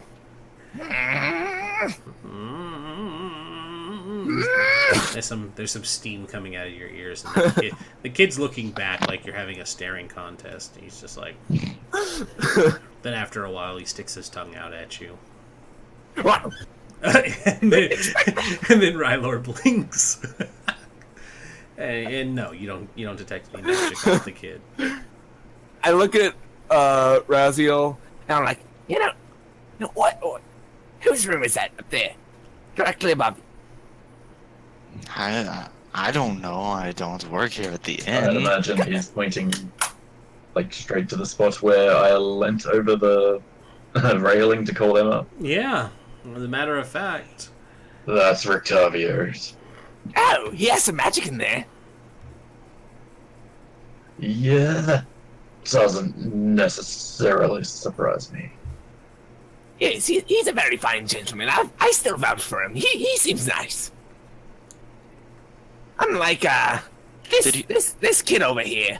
I say, pointing at Raziel. Wow. Kid sticks his tongue out at you again. He rushes off into the kitchen. Gasp! Now the mother's there. She's staring at you. Oh, another staring contest. Does she stick her tongue out too? She hits him with a rolling pin. Ooh, No, not really. roll me a damage check. Yeah.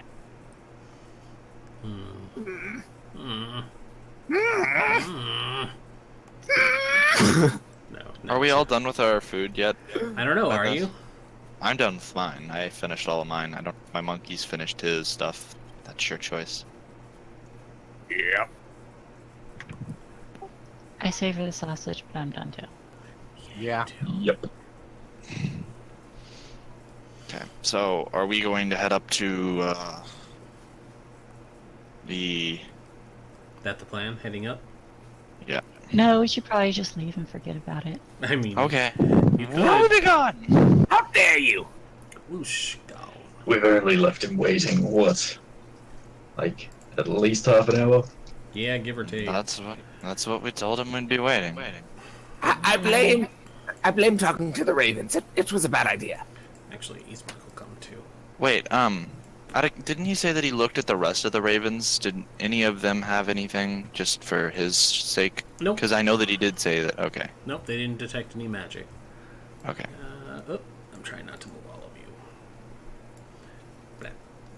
Blap. Bleh. Now everyone, climb into bed with me. The dwarf is first. Sir, why are you climbing into his bed? Get out. I Because was trying to make a Futurama reference. there is no space, so just assume that he once the dwarf knocks on the door, he's like, "Oh, hello! It's about time you all arrived. I thought you might have snuck off to go." Blame them. Well, I'm not blaming anyone. I was just trying to make a joke about how you might have It's snuck off. Raziel's fault. Okay, well, Everyone blames me for everything. I did nothing wrong, but I still get blamed. He tried to Oh. speak to a raven. Oh, you have Piccolo. How fun. I didn't realize that Blinksy was going to sell him so quickly. He seemed very fascinated in having the monkey. hello, Piccolo, and the monkey kind of like waves from your shoulder. And he says, good, come in. We have much to discuss. I try to shuffle into the room. Yeah, it's a little cramped, but you guys can all get in there comfortably. You don't have to move yourselves on the map because there's no way you're all getting in there. Yeah, it seems a bit too cramped. Yeah. So let's see. This small room contains a bed heaped with wolf furs, a footlocker, a tall wardrobe, and a writing desk with a matching chair. An oil lamp rests atop the desk, near a journal bound in red leather jacket. So yeah, he's Octavio's invited you all in, and he's like, yes, come. Did you all want some tea? I had the boy bring some up earlier. Oh, fascinating child. He tricked me. I wasn't expecting the tongue to come out. Cheating. Sure, I'm just going to assume that doesn't mean what I think it does, and you just lost a staring contest. Yes. That's exactly right. Precisely. Good. Come on inside.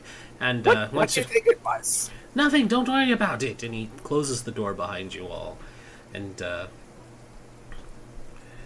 yes. Well, I called you all here because I'm under the impression that you all are not who you say you are. I'm Raylaw. Yes, I'm sure you are. And I suspect that you're not who you say you are, because it turns out that I'm not who I say I am either. And he kind of wiggles his bushy eyebrows.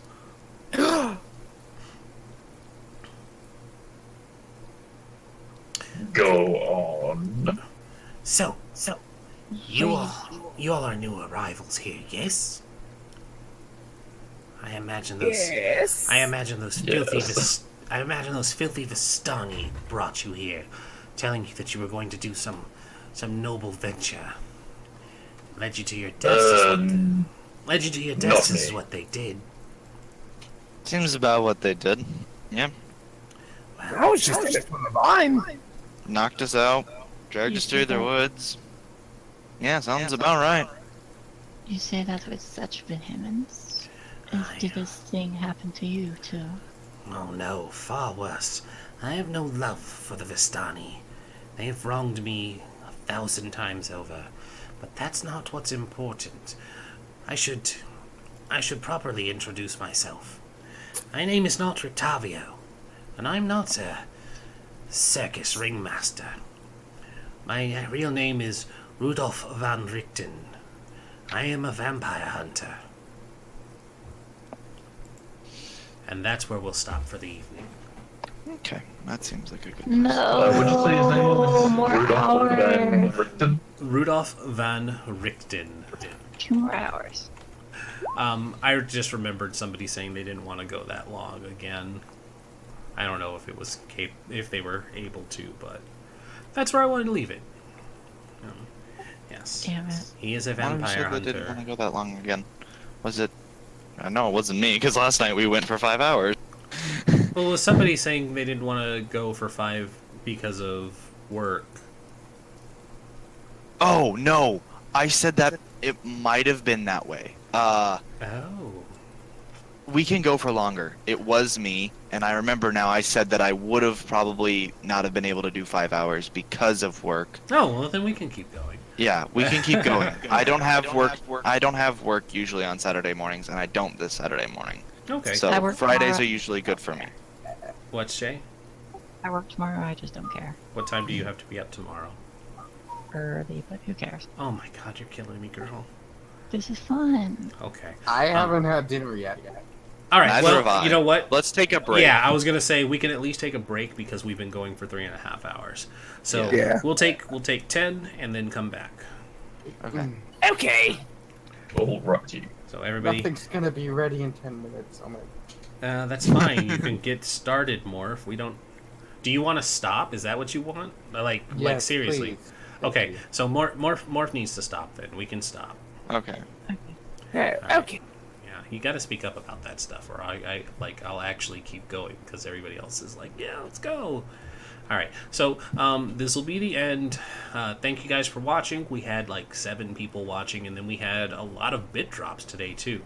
I saw 9 at one stage. Yeah, which is pretty yeah. solid.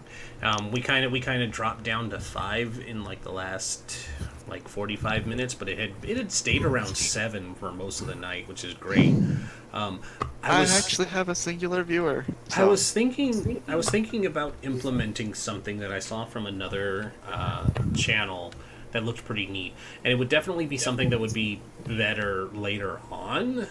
But I might set up like bit drop tiers where things can happen in the game, because like it wouldn't be. If you drop this many bits, you roll on the random encounters table. Yeah, wherever they might. That was basically it, and it was like, but and obviously they could pull higher numbers because they had like hundreds of people watching, but they were like, if you dropped like $20, then you get to say one sentence as the DM, or if you drop $30, you can give somebody a magic item, or if you dropped $5, something will happen to one of the players, or you can give people advantage or disadvantage on a check, and it's like, oh, that's neat. So I don't know. I see what you guys think of something like that, where it could be just a small bit amount, because with the amount of viewers, it probably wouldn't go too crazy right now either. Fuck the party. Yeah, and that's what it is, and it's like it could The Forge Breaker would have fucking murdered us. The viewers wouldn't want to hurt me, would they? Yeah. I'm the comic relief. I imagine it would work better on the homebrew game, but it could be interesting to see. It might just do it something simple where it's like, you give this much, somebody can have advantage, or they can get a clue or something that won't absolutely derail and ruin the game, but just something to mull over. Not like you drop $20, Strahd comes after the party personally. I mean, I could put that on there too. I absolutely could. It's like you drop $20 worth of bits, Strahd appears. Strahd is sitting at the next table of the inn. Yeah. He's just kind of Simply waves at you. Simply waves and then vanishes.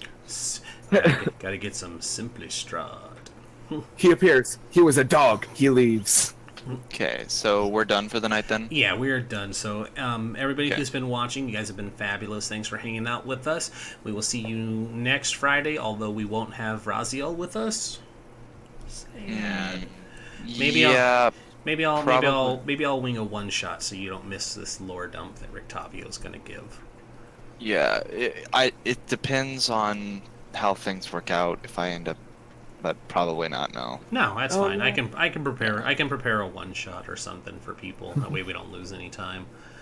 Oh no, we're gonna lose our edit. We're gonna lose our edge in this combat sequence. I know. You guys are gonna have to make something truly fantastic. All right, so stream's going down. Have a good night. Bye bye. Good night. Good night.